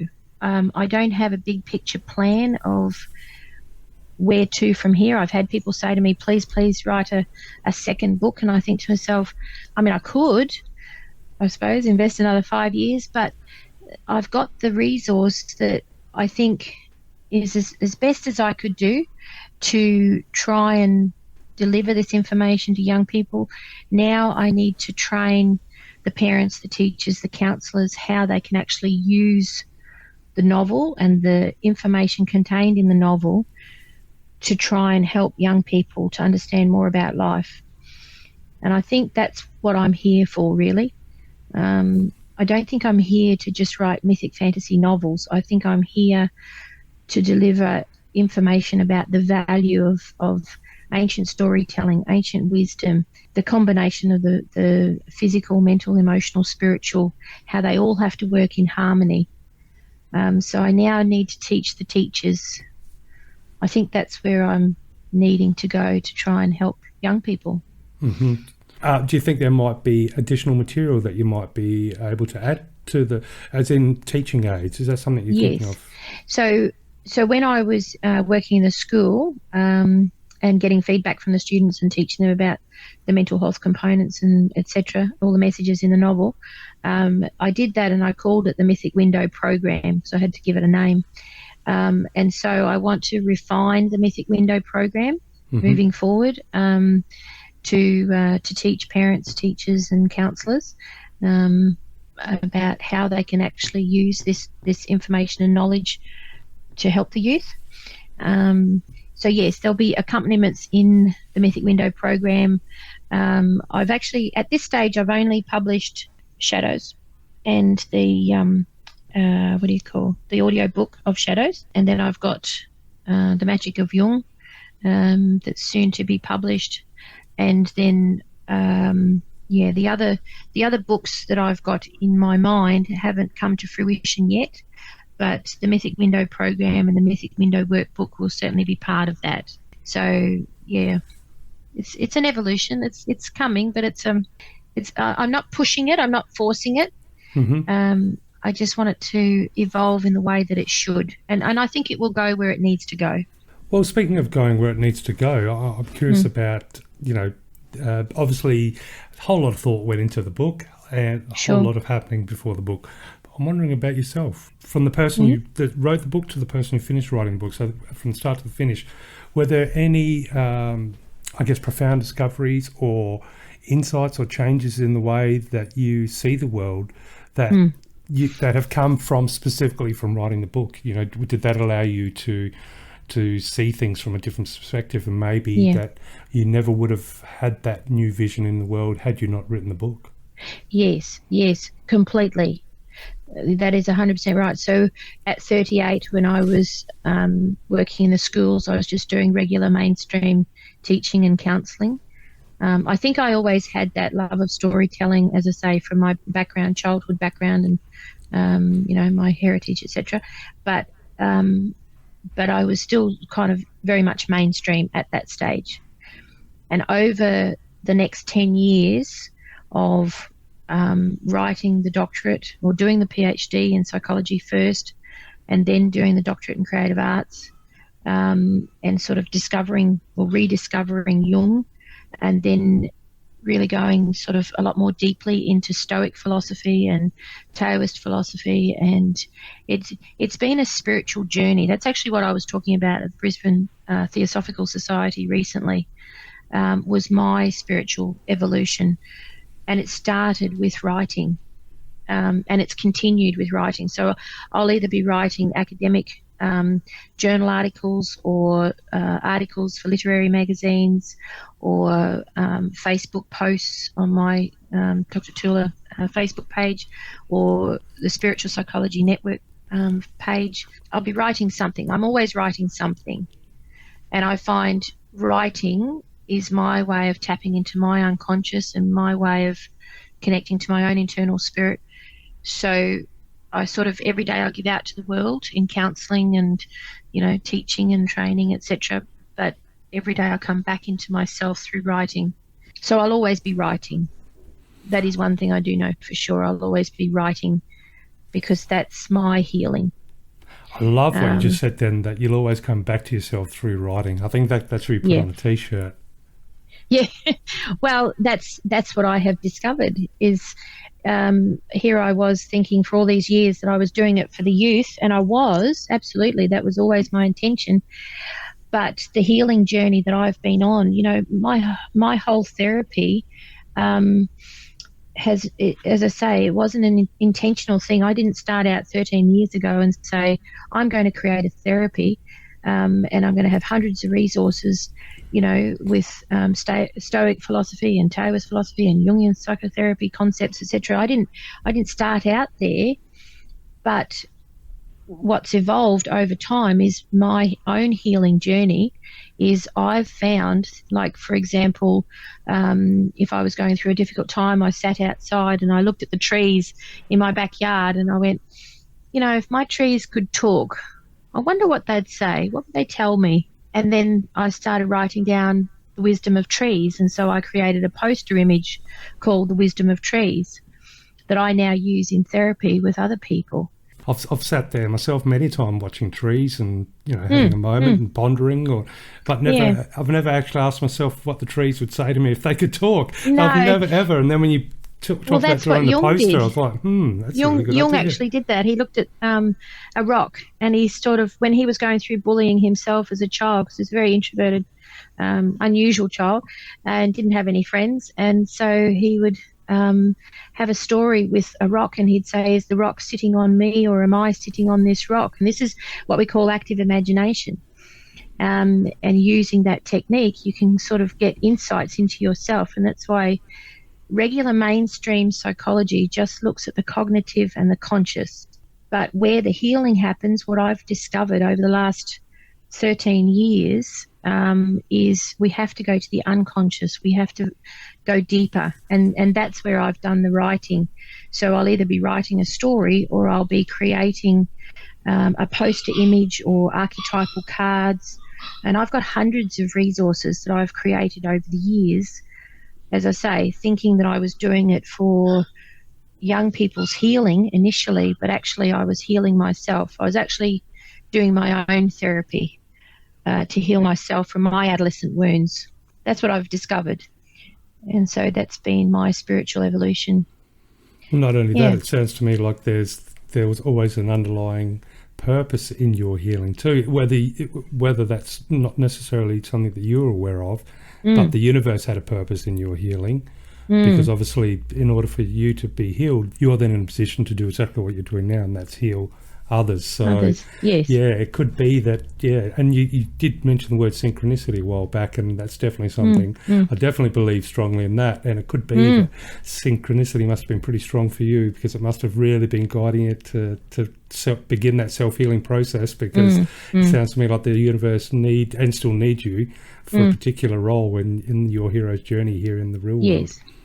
And that's why I say to you, exactly where I'm going and what I'm doing, 100%, I don't know, because I just think the universe has given me these challenges when I was a teenager, then being triggered in the schools, going on this journey of trying to help the youth with academic research, and then writing novels and creating my own therapy. And it actually feels like it's been happening outside of me in a way, like almost as if I was being guided. And it does actually feel like that. And that's why when people say, well, where to now? I go, well, I know that the mythic window is something that I have created, and that's something I need to develop further. And I know that I need to get my therapy out to the world.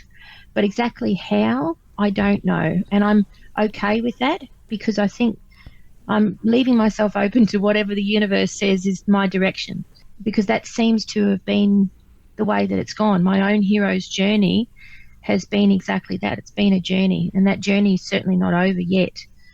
So I'm doing what I believe I need to be doing at this stage in my life, and where to from here.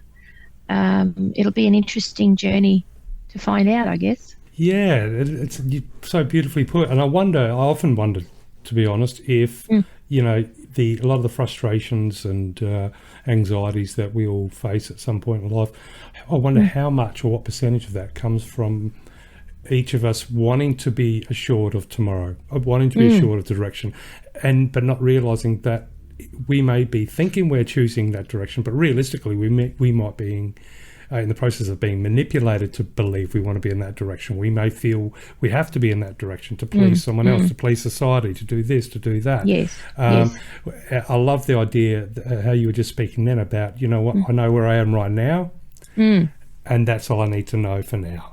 For now, that's right. Where will I be? Let's just see how things go. Let's see what signs, what symbols come up. Yep, that's right.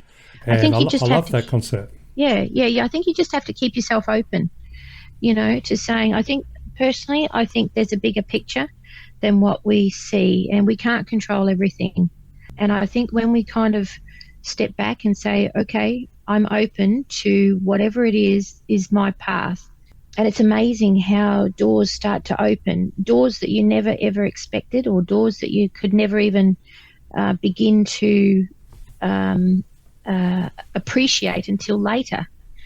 And then later on you kind of go, oh, so there was a bigger picture there and I didn't see it, because you don't understand it at the time. When you're going through difficulties and traumas and, pain, you don't really understand how that pain is actually going to catapult you into something positive. And that's what I actually wrote Shadows about, was two young people going through pain and then going on a journey. So it's kind of interesting how Shadows actually reflects my own journey. When I look at it now, 13 years down the track from when I first started this journey, I look at Shadows now and I go, okay, so that's actually elements of my life that have come through the writing. That's my unconscious coming out. So I think any writer needs to look at their own writing and then look at themselves and go, is there a correlation? Because I think they'll find there is. That word shadows, it can come across as somewhat of a loaded word, but if you were to let people know what the word shadows means to you in this particular realm, what does shadows mean to you? Is it something that can be both good or bad? Is it something that's predominantly untapped desires, or what? Is it something that's neutral? What is shadows? Sure. Well, in Jungian psychology, the shadow is the part of us that we keep hidden or repressed or we don't want to acknowledge. So the title Shadows of Sylvaheim is actually Jack and Emily's shadow, which is their grief, their unresolved issues. It's in their shadow. As I say, what was in Jack's shadow was a potential drug addiction. So in the conclusion of the story, which I can't tell you too much, but suffice to say that he has to confront that. But it's not just about confronting your shadow. It's about integrating it. It's actually about embracing it. So the thing that we don't like about ourselves, or the thing that we sort of unconsciously reject, is actually the thing that we need to learn to embrace and come to peace, come to terms with it, and actually see it as a good thing, see it as something that will make us stronger, something that will make us a whole person when we come to terms with that, whatever that thing might be. So is embracing the shadow in a way, embracing the shadow, taking control of the shadow. So if there's an unwanted element, but if I embrace it, am I celebrating that, or am I quietening it? Yep. So in Shadows, I've got Emily actually getting stuck in the bog. So she has I shouldn't tell you too much, should I? No, don't tell too much, not at all. But hopefully, now the reader's already going, okay, what happened? So now we know how they can find out. They get a copy of the book. Well, I won't tell you, but okay. So if we have the shadow and we so Jung is credited with the phrase, "What we resist persists." Now, whether he actually said that or not, no one really knows for sure. No one's been able to find a direct quote, but he is credited with saying it, and I think it's very true. So if we resist a certain thing, like for example, I might, when I'm counselling and I've got somebody that says, my father was an alcoholic and I don't want to be with an alcoholic, let's say. And so the more the person fights against it and says, I don't want it, the more that unconsciously they will draw that to themselves. It's like if I said to you, don't think of a blue monkey, all right? Do not think of a blue monkey. And then what happens? I've got 7 of them already dancing around me. Exactly. So when the brain doesn't hear the word don't, basically. So when we say we don't want whatever the thing is that's in our shadow, whether that's that feeling of rejection or abandonment or loneliness or whatever is in our shadow, if we try and avoid the pain of that, if we try and reject it and push it away and ignore it, it just gets stronger. So Jung says we have to learn to work with it. So this is the integration of it, is to actually accept that it is a part of us, it's part of our past, or it's part of our personality, it's part of our history, and learn to come to peace with it instead of fighting against it. And isn't that, whether we know it or not, isn't that such a common, approach when we're writing characters, when it comes to, bring it all around to writing. Because for me, shadows, or the concept of what a person's shadow or one's shadow is the fact that like you said, if you ignore it or don't embrace it, then it becomes more powerful. And what happens to the power? It can become explosive. And absolutely. And that is those explosive moments, whether it's a fit of rage or jealousy or anguish or whatever it might be, frustration, is usually can be explosive to the point where it diverts somebody's life completely off of their normal pathway, and hence why it makes such a good story for someone who snaps, or why does someone become like this, or why does someone become the darker side of themselves. So it can definitely be explosive, that's for sure.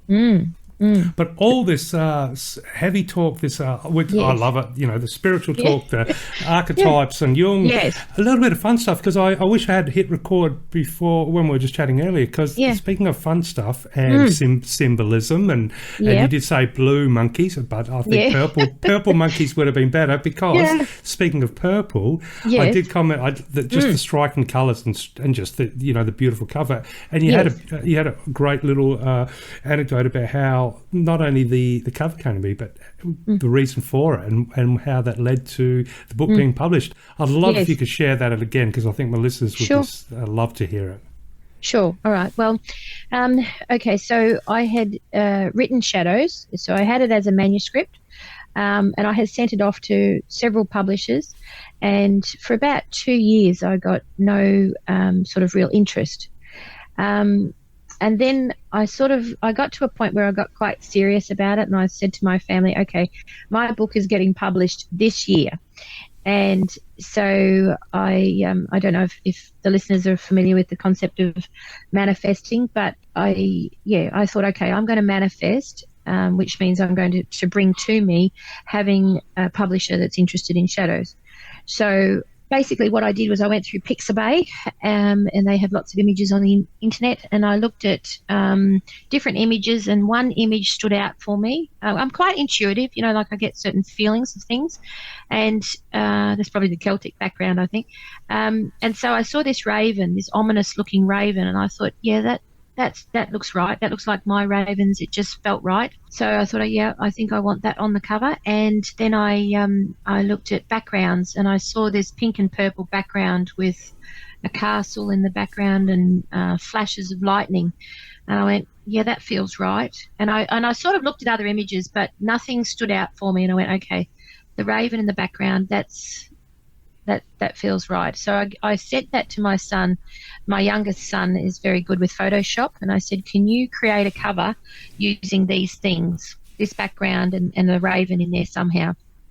And so he created a concept cover for me, and then I printed out the manuscript of Shadows and went to Officeworks, and I got it printed out and bound. So I used the concept cover that my son had created, and then I bound the manuscript, and so it became a tangible thing. It became an actual book, which, you know, when you're manifesting something, you want it to be as real as possible. And so I held it in my hand and I went, okay, this is my book. And so I put it on the bench and I took a photo of it, and then I printed out the photo. I actually put an image of an Amazon bestseller on the cover as well. Oh, perfect. Yeah. And then I laminated the poster. So I made 2 poster images, and I put one beside the bed and I put one on the fridge. And I just kept looking at it, and I just kept saying, Shadows of Sylvaheim is now published. Shadows of Sylvaheim is now published. And I tried to imagine what it would feel like having my book published. And within about, let me think, probably 4 or 5 months, I suppose it was, something like that. And yeah, it just gradually, I started getting interest from publishers. So I had a US publisher that was interested. They actually offered me a contract. I had another publisher in Victoria, a small Australian publisher that was interested. And then I had a publisher in the UK that was interested. So after 2 years of nothing, to then within about, as I say, a few months, probably 4 or 5 months, something like that. I didn't take notice the exact amount of time, but I know it wasn't that long before I started getting interest. So I do believe in manifesting now. And then, as I say, it's just, it's been an evolution. I've just done what I feel I need to do intuitively. Like, nobody told me this is how you're going to get a publisher, but this is what I've followed, what felt right, and it worked. So, yeah. Well, I think it is that is such a cool story, and and honestly, for any authors out there that are only a chapter into writing their first book, or six chapters into their 5th book, but finding that like motivation a little bit lacking, the reluctancies coming in, or you know what I mean. Yeah. Everyone gets to that point. I think that's a super cool idea. If you haven't come up with a book cover yet, take some time, play around, come up with a cover that it inspires your heart, makes you excited, gets you a little bit giddy, and that important step that you took, make it a physical object. Make it a physical. It makes it a reality. Yeah. Whereas before that, it was sort of a bit pie in the sky, if you know what I mean. It sort of felt like, yes, I want to get it published, but is it good enough? And is any publisher going to want to publish it? And so I was very ambivalent myself. And I think you can't put something out to the universe unless you're serious. If you get really serious about it, you go, right, this is my intention. This is what I believe I need to do. And then you do it properly. And you let your heart guide you. Intuitively, we know things. We know what we're meant to do. It's just we often get too caught up in the head. That's why I say to people, we've got to get out of our head and get into our heart. Because the heart actually does have the answers. The heart knows what we need to do. We just need to stop trying to psychoanalyze everything and just go with your gut. And it'll lead you in the right direction, I think. Yeah, I think 100%. I think the heart 9 times out of 10 knows what it wants. Knows what's best, where we're supposed to be heading. But you know what? Sometimes it's scary.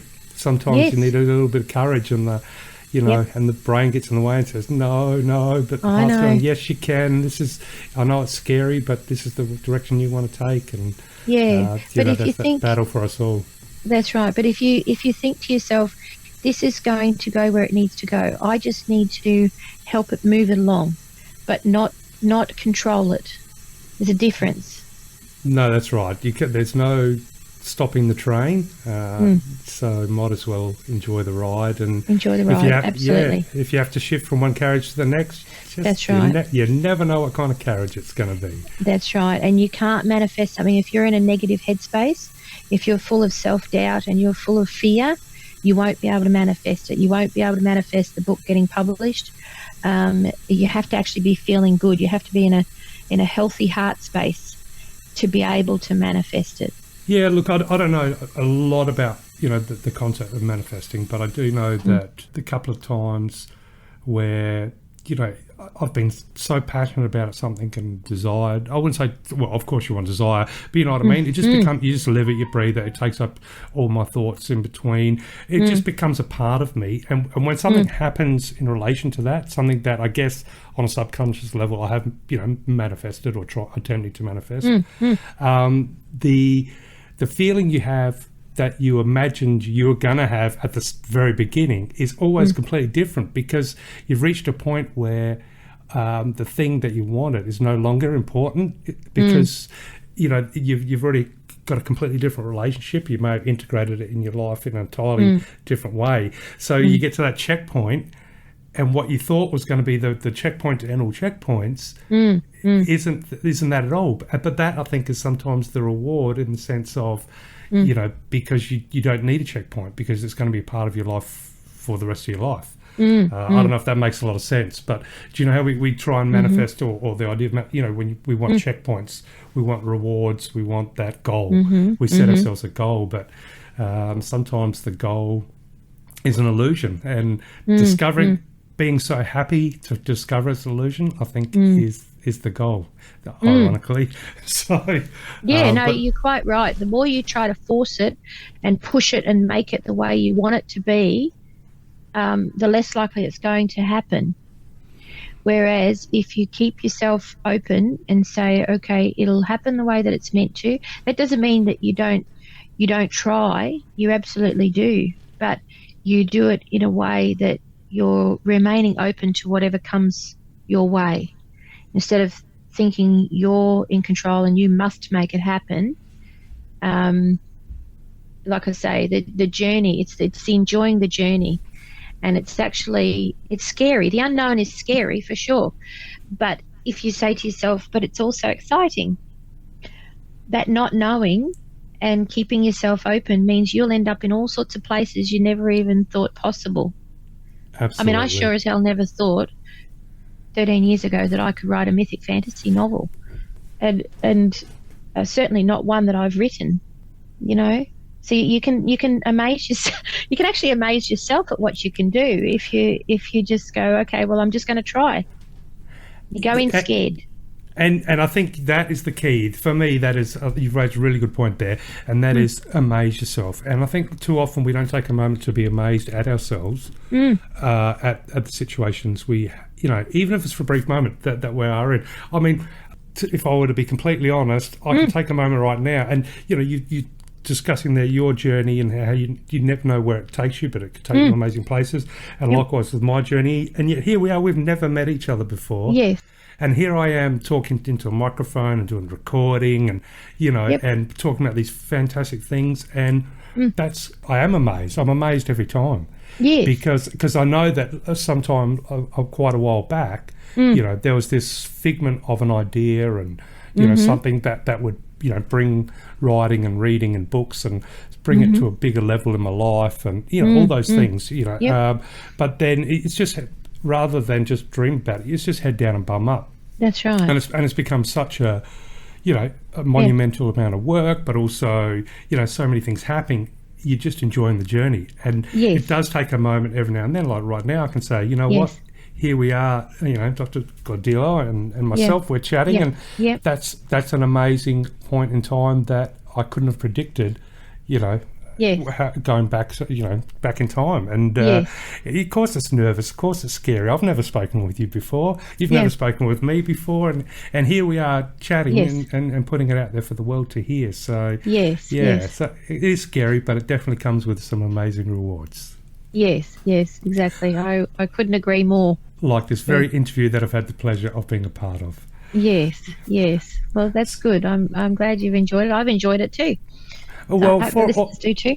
Yeah, I have no doubt they did. Now, where can they Yes. discover more if they want to learn more about what you're doing, Sure. learn more about your book? Or, I mean, you've got so much going on. Where's a good place Yes. for them to, snuggle up with their mouse, click on the Yeah. wherever it might be, and learn all about you?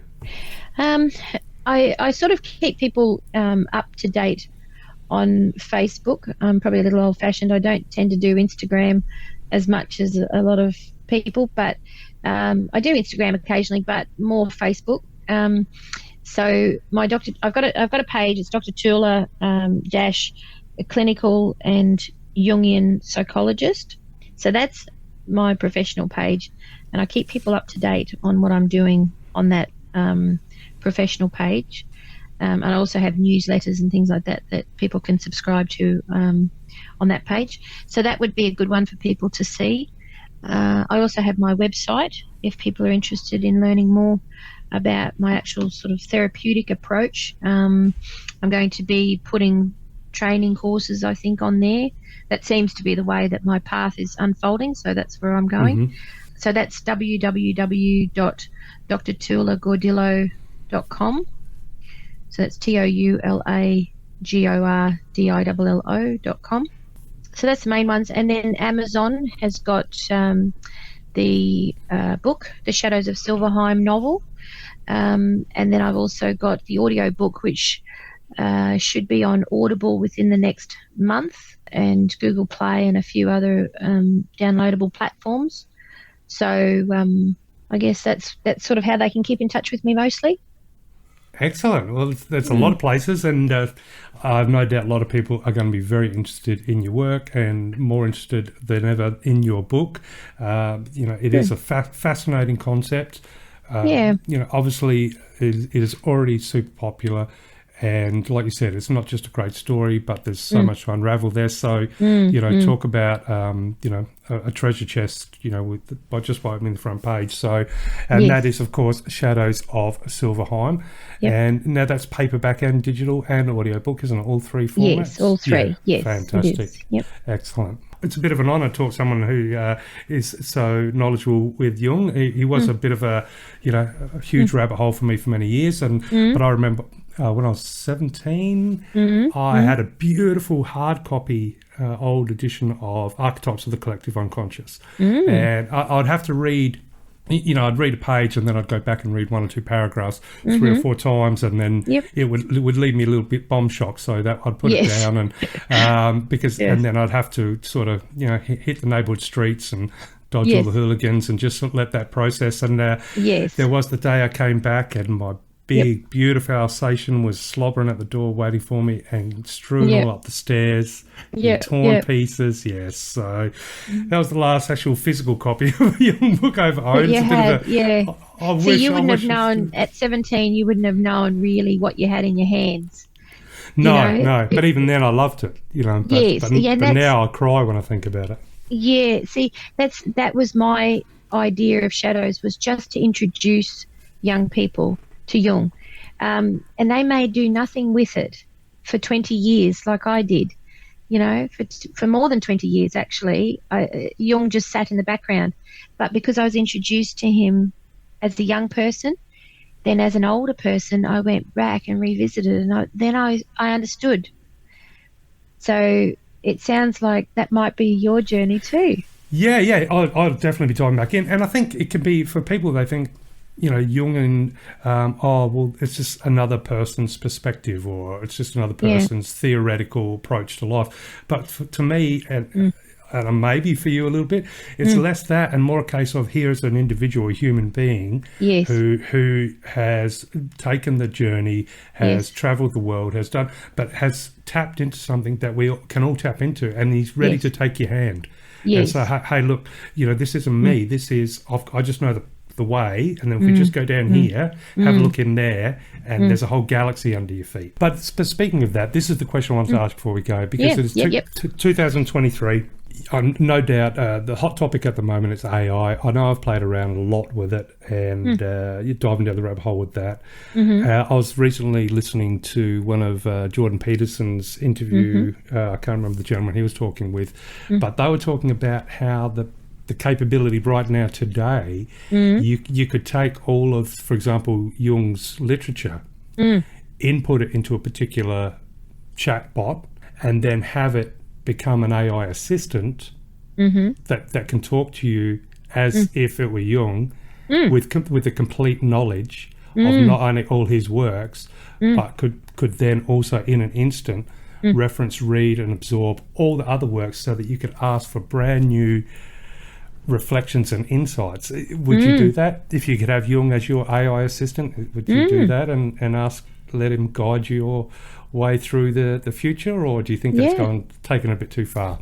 No, I don't actually think you're taking it a bit too far. It's interesting you bring it up, because for the cover of The Magic of Jung, I've actually it's synchronicity. Here we go. So I was just scrolling through on the net, and I saw this fellow, Sunshine Design, and I didn't know that he was an expert in AI design. It wasn't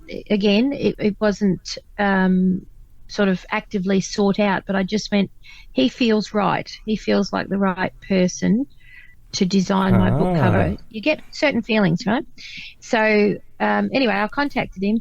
Lovely man, Stuart, his name is, and he said, I'm this is the sort of stuff that I do. So he does AI designs, because to try and get a picture of Jung on my front cover was going to cost me hundreds of dollars to get a license to reproduce an image that everybody else had.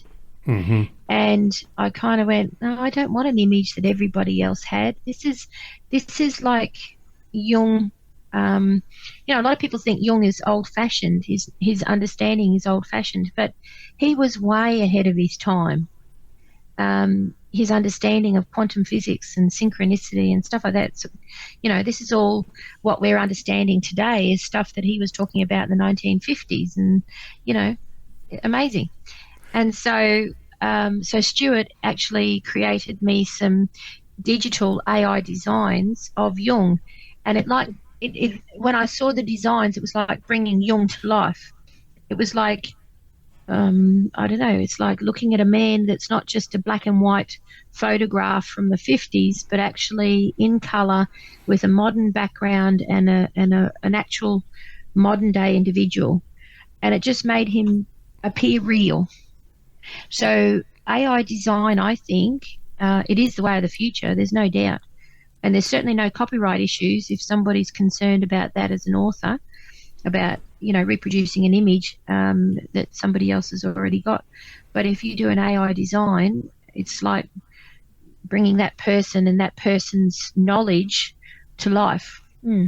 Yeah, it's definitely a new frontier. The Australian Book Lovers podcast will be doing many podcasts moving forward just on the AI, because it is moving at an exceptional rate. Text to image, image generators are just amazing. Editing, inputting chapters, you can have it edited in any format you want. So many things. But one thing I can be sure of, not today nor in the future, will anybody sit down and say, program my AI assistant or AI companion, which will go with me everywhere, to be just like Darren Kazanko. I know that's never going to happen, but I suspect in 100 years they'll probably still want to do someone like Jung. So just goes to show that he's not an old man, he's a timeless individual, or at least his learnings, his teachings, and the roadmap that he represents is timeless, because it takes us to the edge of eternity and beyond when it comes to all those things that make us who we are. And I thank you, Dr. Toula Gordillo, for being who you are, and for your wonderful journey to bring that book that's obviously touching the hearts and, more importantly, healing the minds of many people out there. And I just want to thank you so much for taking the time to chat with me and let our listeners know all about the book and all about your journey. So thank you so much for this wonderful privilege. That's all right. Well, I feel the same, Darren. Thank you for helping me to help others to know other ways of doing things, and that it's all part of a very exciting journey. It is a very exciting journey, and I do hope we have the opportunity in the near future to maybe catch up again in our Writers' Lounge for one episode. I'd love to hear how things are going and where the universe is slowly nudging you towards. Yes. It'll be interesting to find out. Well, thank you so much for your time. You have a wonderful evening. Thank you very much, Darren.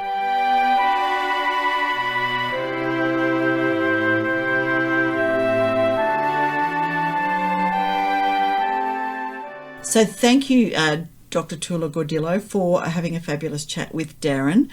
Darren, so much that you covered. What are your take-homes? Oh, look, if there's one thing I took from that interview, and it's funny because we talk about synchronicity and as you know, a number of things, but one of the things I took away from the interview, as I mentioned just before when I introduced it, is it just reignited a passion inside me to delve back into the that symbolic world of archetypes of the collective unconscious, and those the amazing and what I think are beautiful theories that Jung sort of gave the world.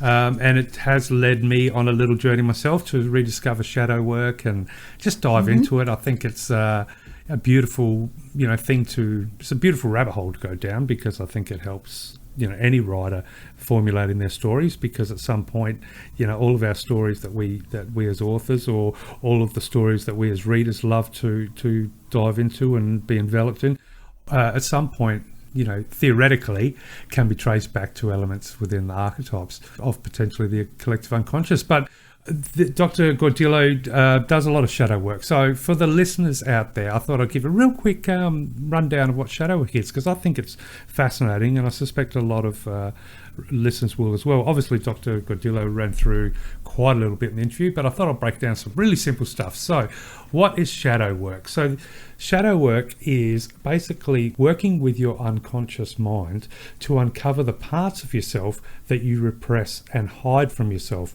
Now, this can include trauma or parts of your personality that you subconsciously consider undesirable. So what is your inner shadow? Your inner shadow is composed of parts that you subconsciously reject. So Carl Jung basically popularized the idea of the shadow self or the inner shadow, so both being the same thing.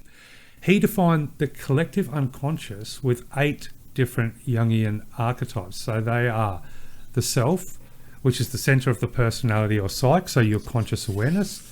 The shadow, which is the dark and emotional aspect of your psyche.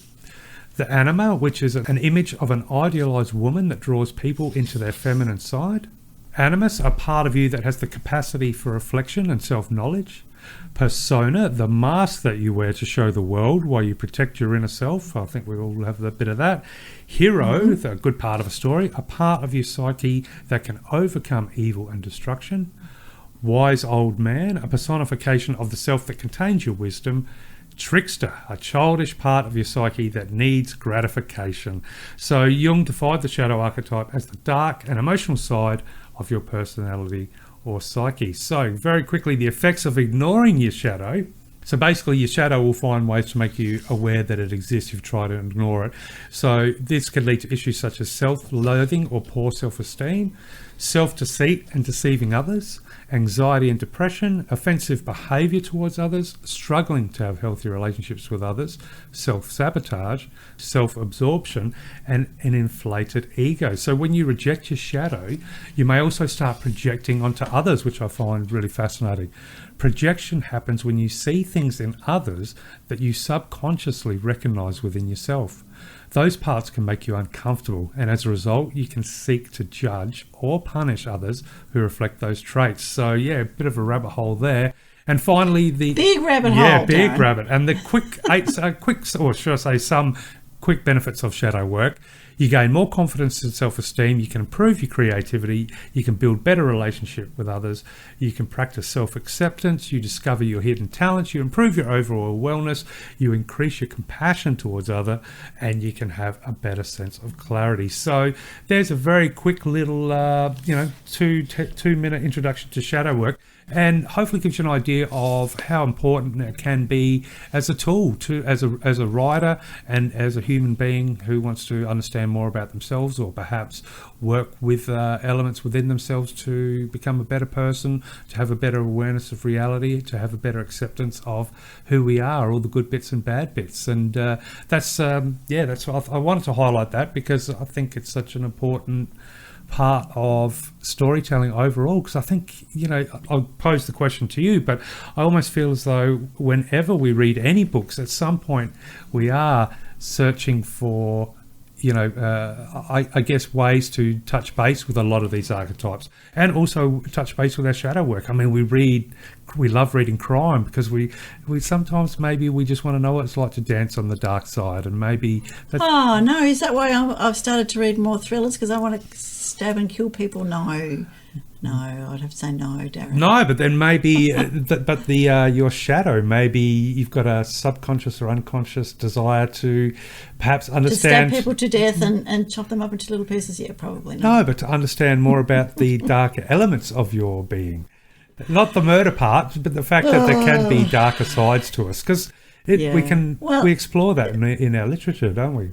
Oh, look, we do, and certainly I have done some shadow work and found some benefits from it, and we'd urge people to have a bit of a look and have a think about it, but also just to be a little bit careful. Don't go too deeply into it yourself without talking to somebody about it and those kind of things. Just be a little bit cautious that these things are one person's idea that have then been developed, and all of those kind of things. And even talking about the hero's journey, that I've spoken about this before, I don't necessarily think that fits the women's, the heroine's journey. It is quite different, and I agree that books are a great opportunity to explore the shadow side of characters and people, and to have a bit of a look at yourself and what comes through it. And each genre does tend to have questions that it really often seeks to answer. Like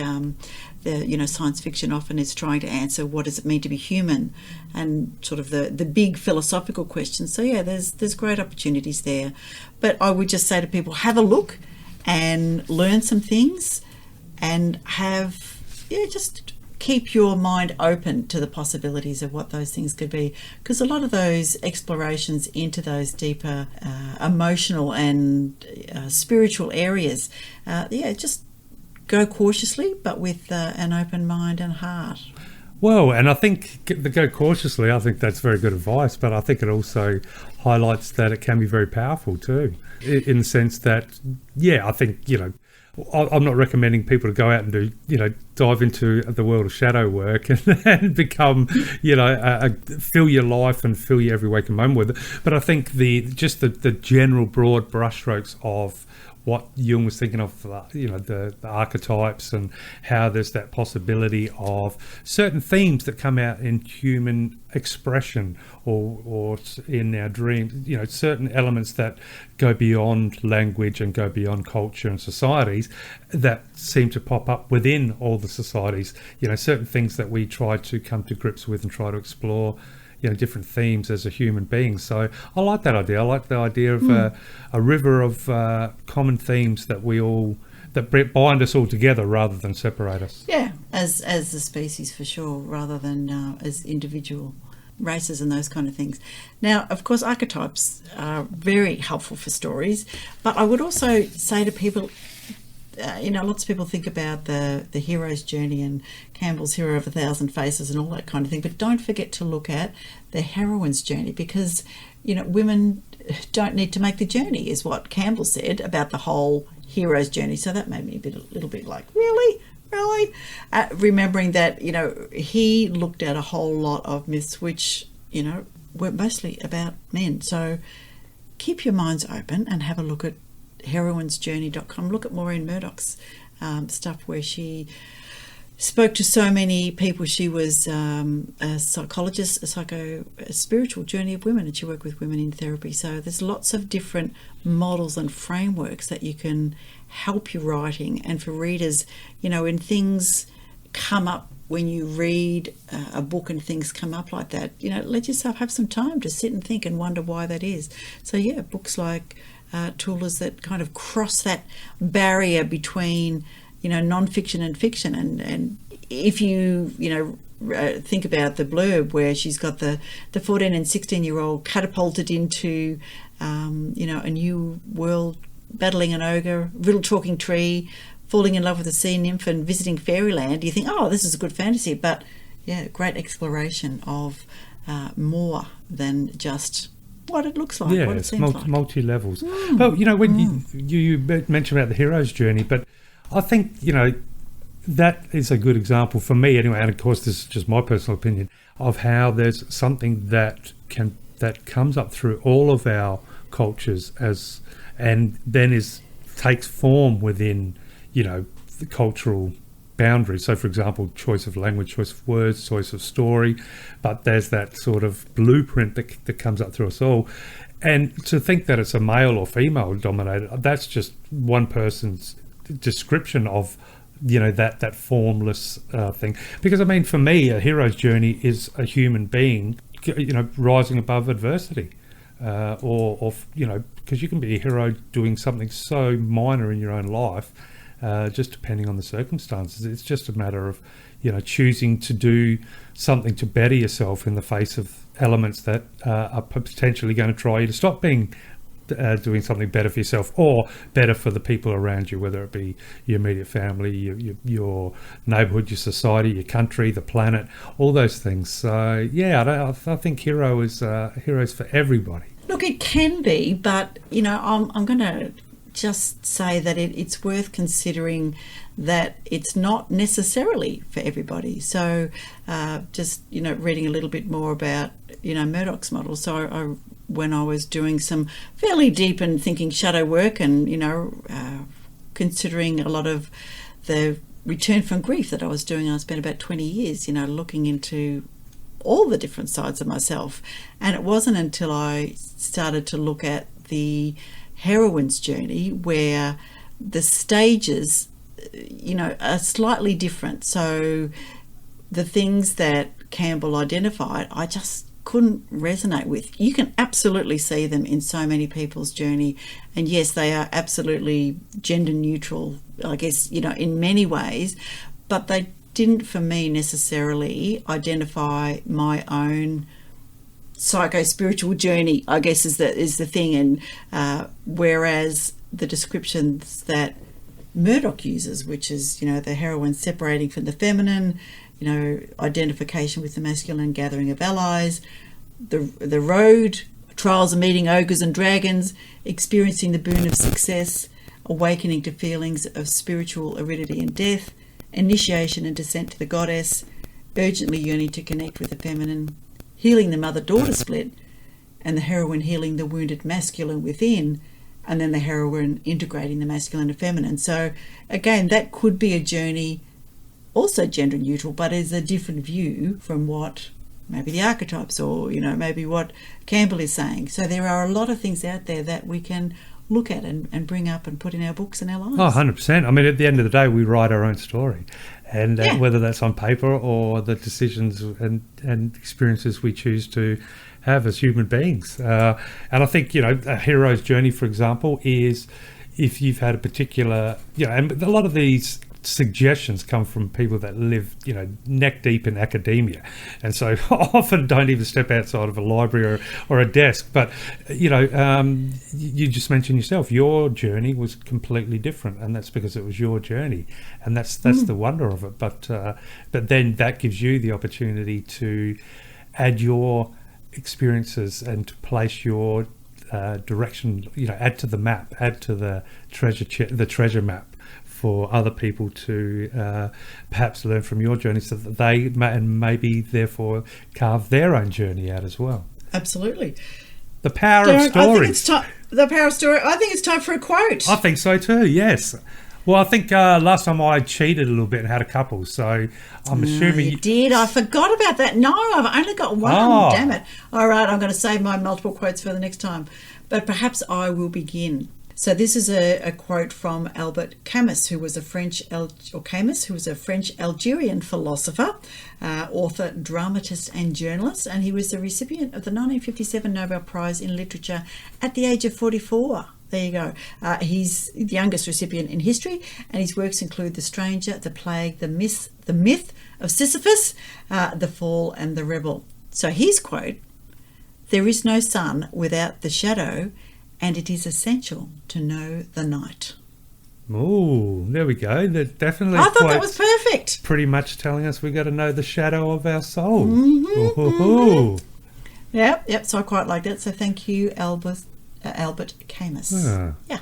What do you got for us? Well, I mean, I'm going to be Mr. Cliche. I've said a couple of cliches today. So my quote is from, of course, Carl Jung. But this one I like because, well, going to the discussion we just had and your reflection on how, certain elements may not resonate for you.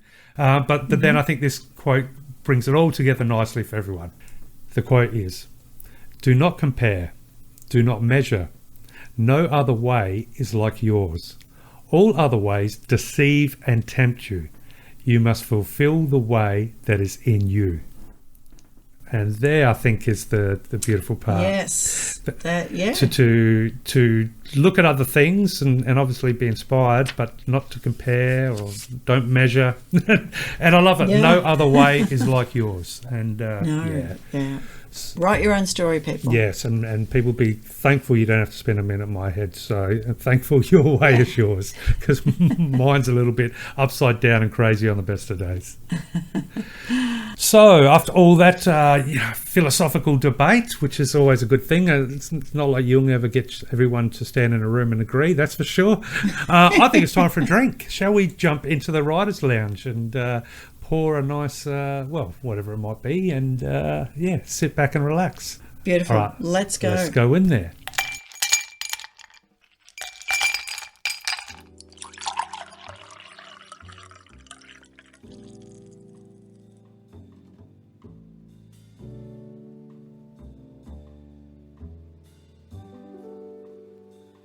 In the Writer's Lounge, and a very, very, very super special guest today, someone who's got some really exciting news that I think the listeners, especially listeners in New South Wales, might be very excited to hear. So a huge welcome to our Writer's Lounge to Conchita GarSantiago. Hello, Conchita. How are you?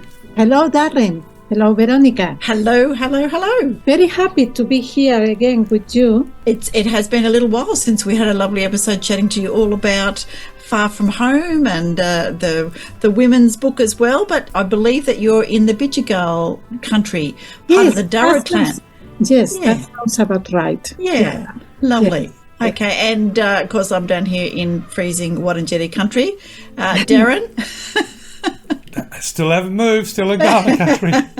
But Conchita, more importantly, what kind of bar are you in? So I know from my little Writer's Lounge for this full-on episode, I'm actually, because of some of the things you're going to tell us in a minute, I think my bar is in a secret library room where there's a particular bookshelf that no one actually reads the books, and when you push it, it reveals a secret lounge bar. Like I'm talking purple bean bags, lava lamps. So I'm in there having a fruit tingle.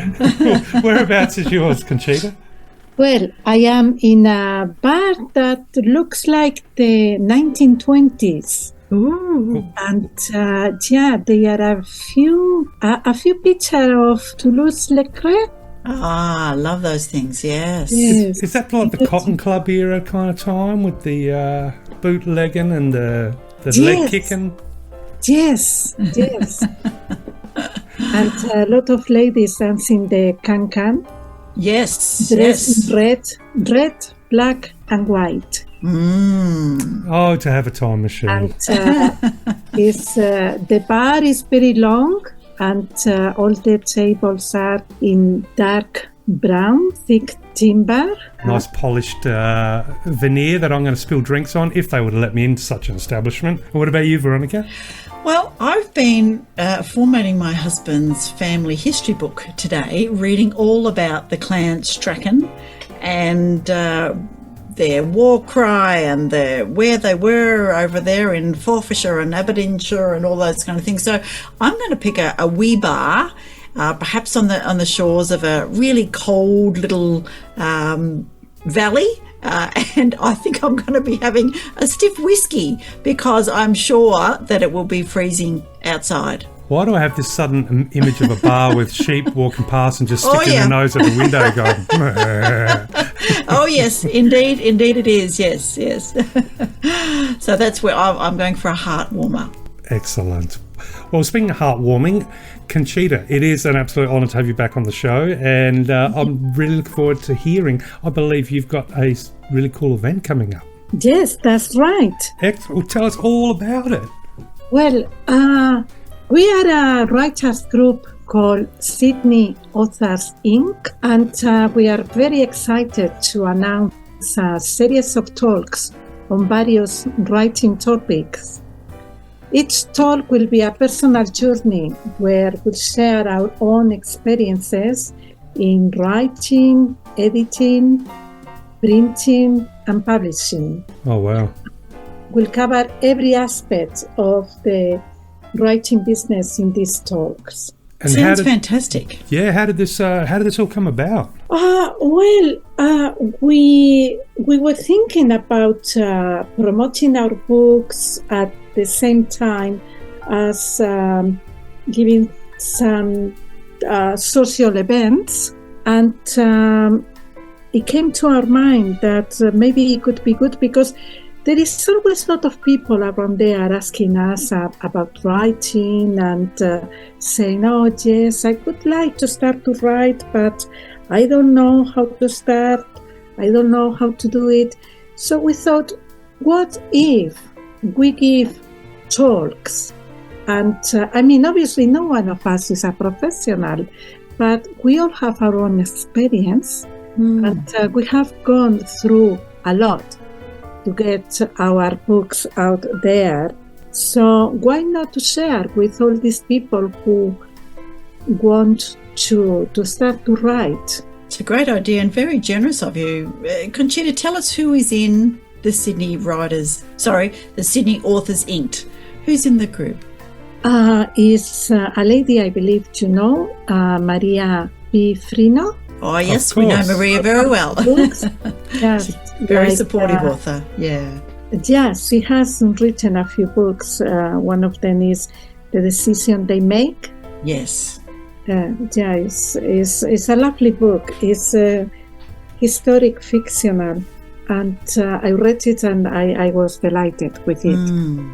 And also is Ross Fenner. He's a man who started the writers group in Writers by the Water, and he's a very good writer, but he always writes something in connection with sailing. A big fan of sailing, and his writings are wonderful. He has a book called Dog's Story, and is also Jim. He has written as well a couple of books, one of them about climate changing, and Ana Ceguera. She has a company called A Wimp Away. I love that title, A Wimp Away. And she has written as well a couple of books that those books are more for young people. And Christine Alman is there as well. She collaborates with us in the book Waving Wars. Ah, yes, yeah. Lisa Credfield, she's there as well. Another one who collaborates with us in the anthology. And hope I'm not leaving anybody behind. That's there's definitely a lot of authors involved there. Yes, we are the directors, if I may, or the leaders.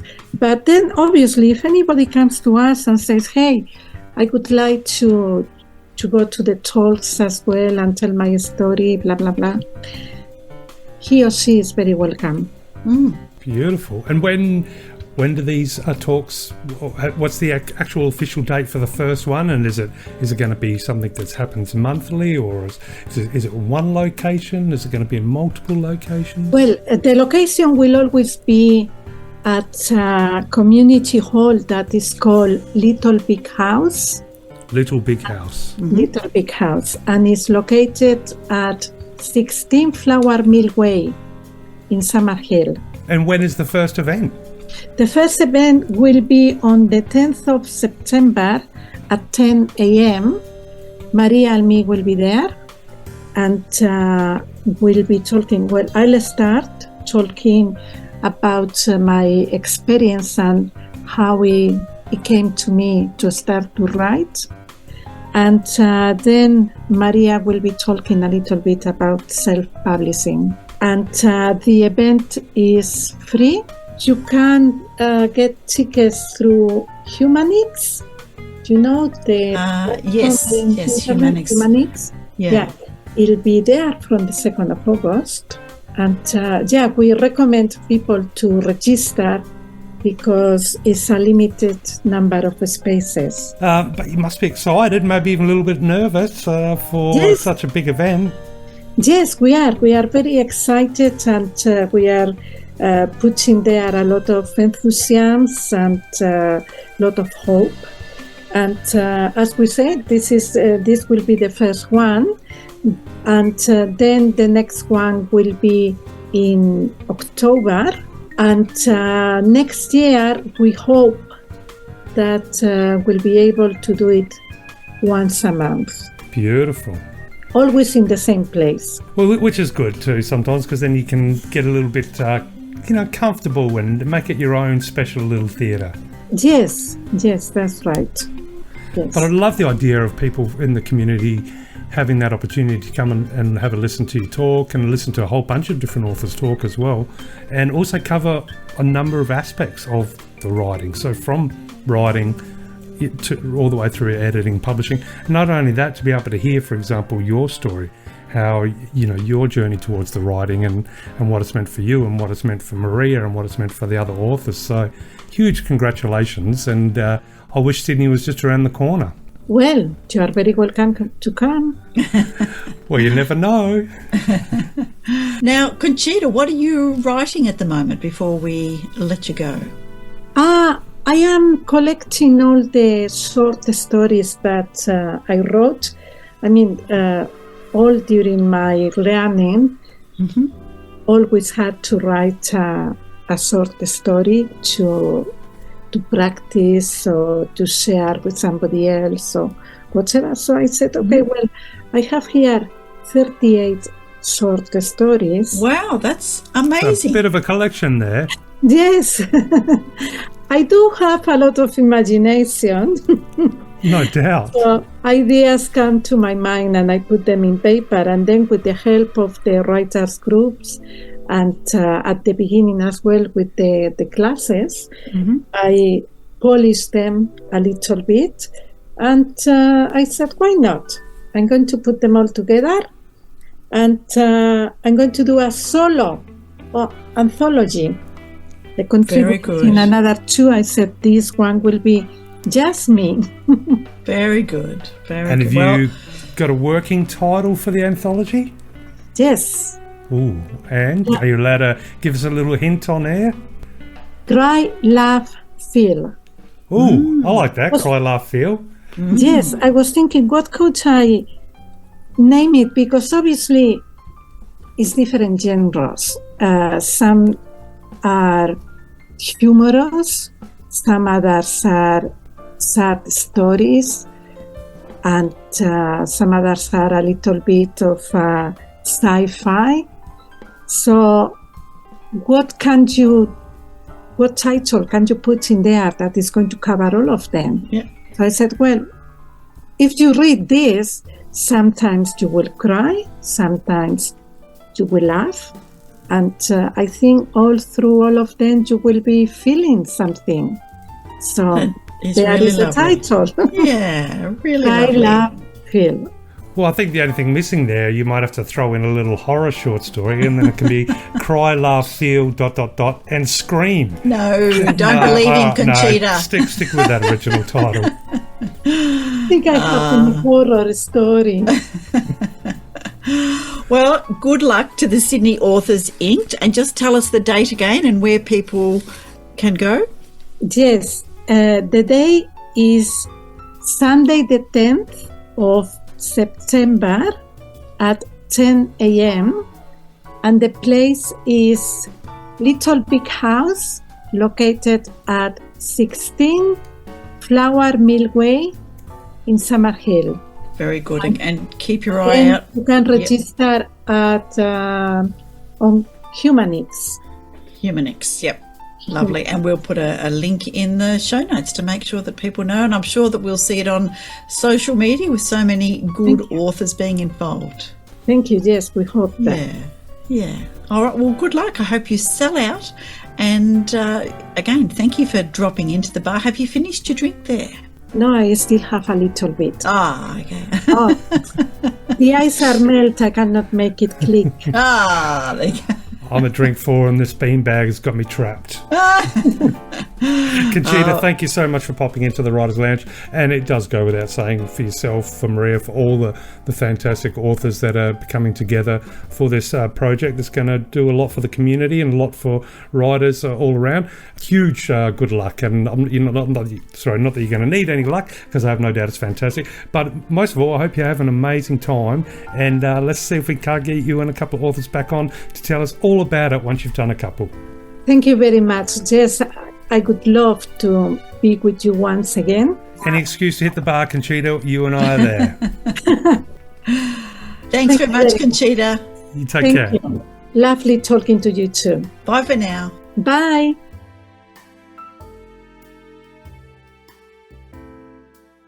So if you enjoyed our chats and you would like to follow us on social media, give us some stars on Apple or any of the podcasting platforms, please feel free. Let us know your feedback. We are on Twitter at Australian Books. We are on Instagram at Australian Book Lovers. And also, of course, therefore, we are on the new Threads. And I still haven't quite got the hang of that. But anyway, we're there for whatever it may be. We are on LinkedIn and we are on YouTube so that you can listen with some of our beautiful Aussie mascots flicking over and back. And don't forget, we have some merchandise. So if you fancy one of those little mascots on a t-shirt or a book or a pencil case, jump on there and have a bit of a look. Definitely. That's it. Okay. Ready tagline. Ready for the tagline. Bring it on, Darren. What is a philosophical way to talk about our tagline? This is going to push our acting to the absolute limits. Oh no, not another. And I have no idea how we're going to pull it off. But I'm thinking we are going to be wise trees. Oh, really? Yeah. Which is... So I don't know how trees... Okay. Like something, from a fantasy or... Right, like the ants in Lord of the Rings. Yeah, something like that. So I guess we talk joyful and a little bit happy, but also slow. So I don't know how we do that. I don't know. Sonorous. Yeah. All right. So the wind's blowing and we can see lots of people looking for books down in the forest. So we'll have to just remind them which shelf to look at. But anyway, let's give it a crack.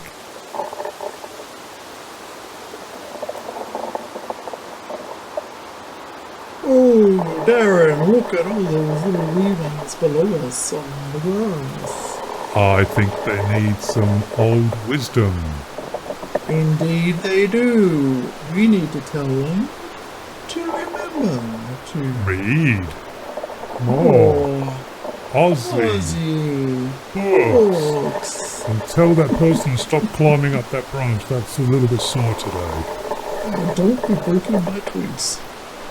All right, I don't think that is going to... I don't think anyone's going to hit rewind on their on their mobile devices to listen to that again. Oh, no, that's a little bit tragic. But anyway, that is it for episode number 87. And stay tuned after episode 87 for episode 88, which is another one of our specials for the Wilderness Society, children's authors and illustrators. And they are just an amazing group of people. Yeah, there are some really great conversations coming up. But to everybody, thank you so much for joining us for episode 87. And I'll see you at 88. Take care. Bye for now. Let's meet again when magic happens.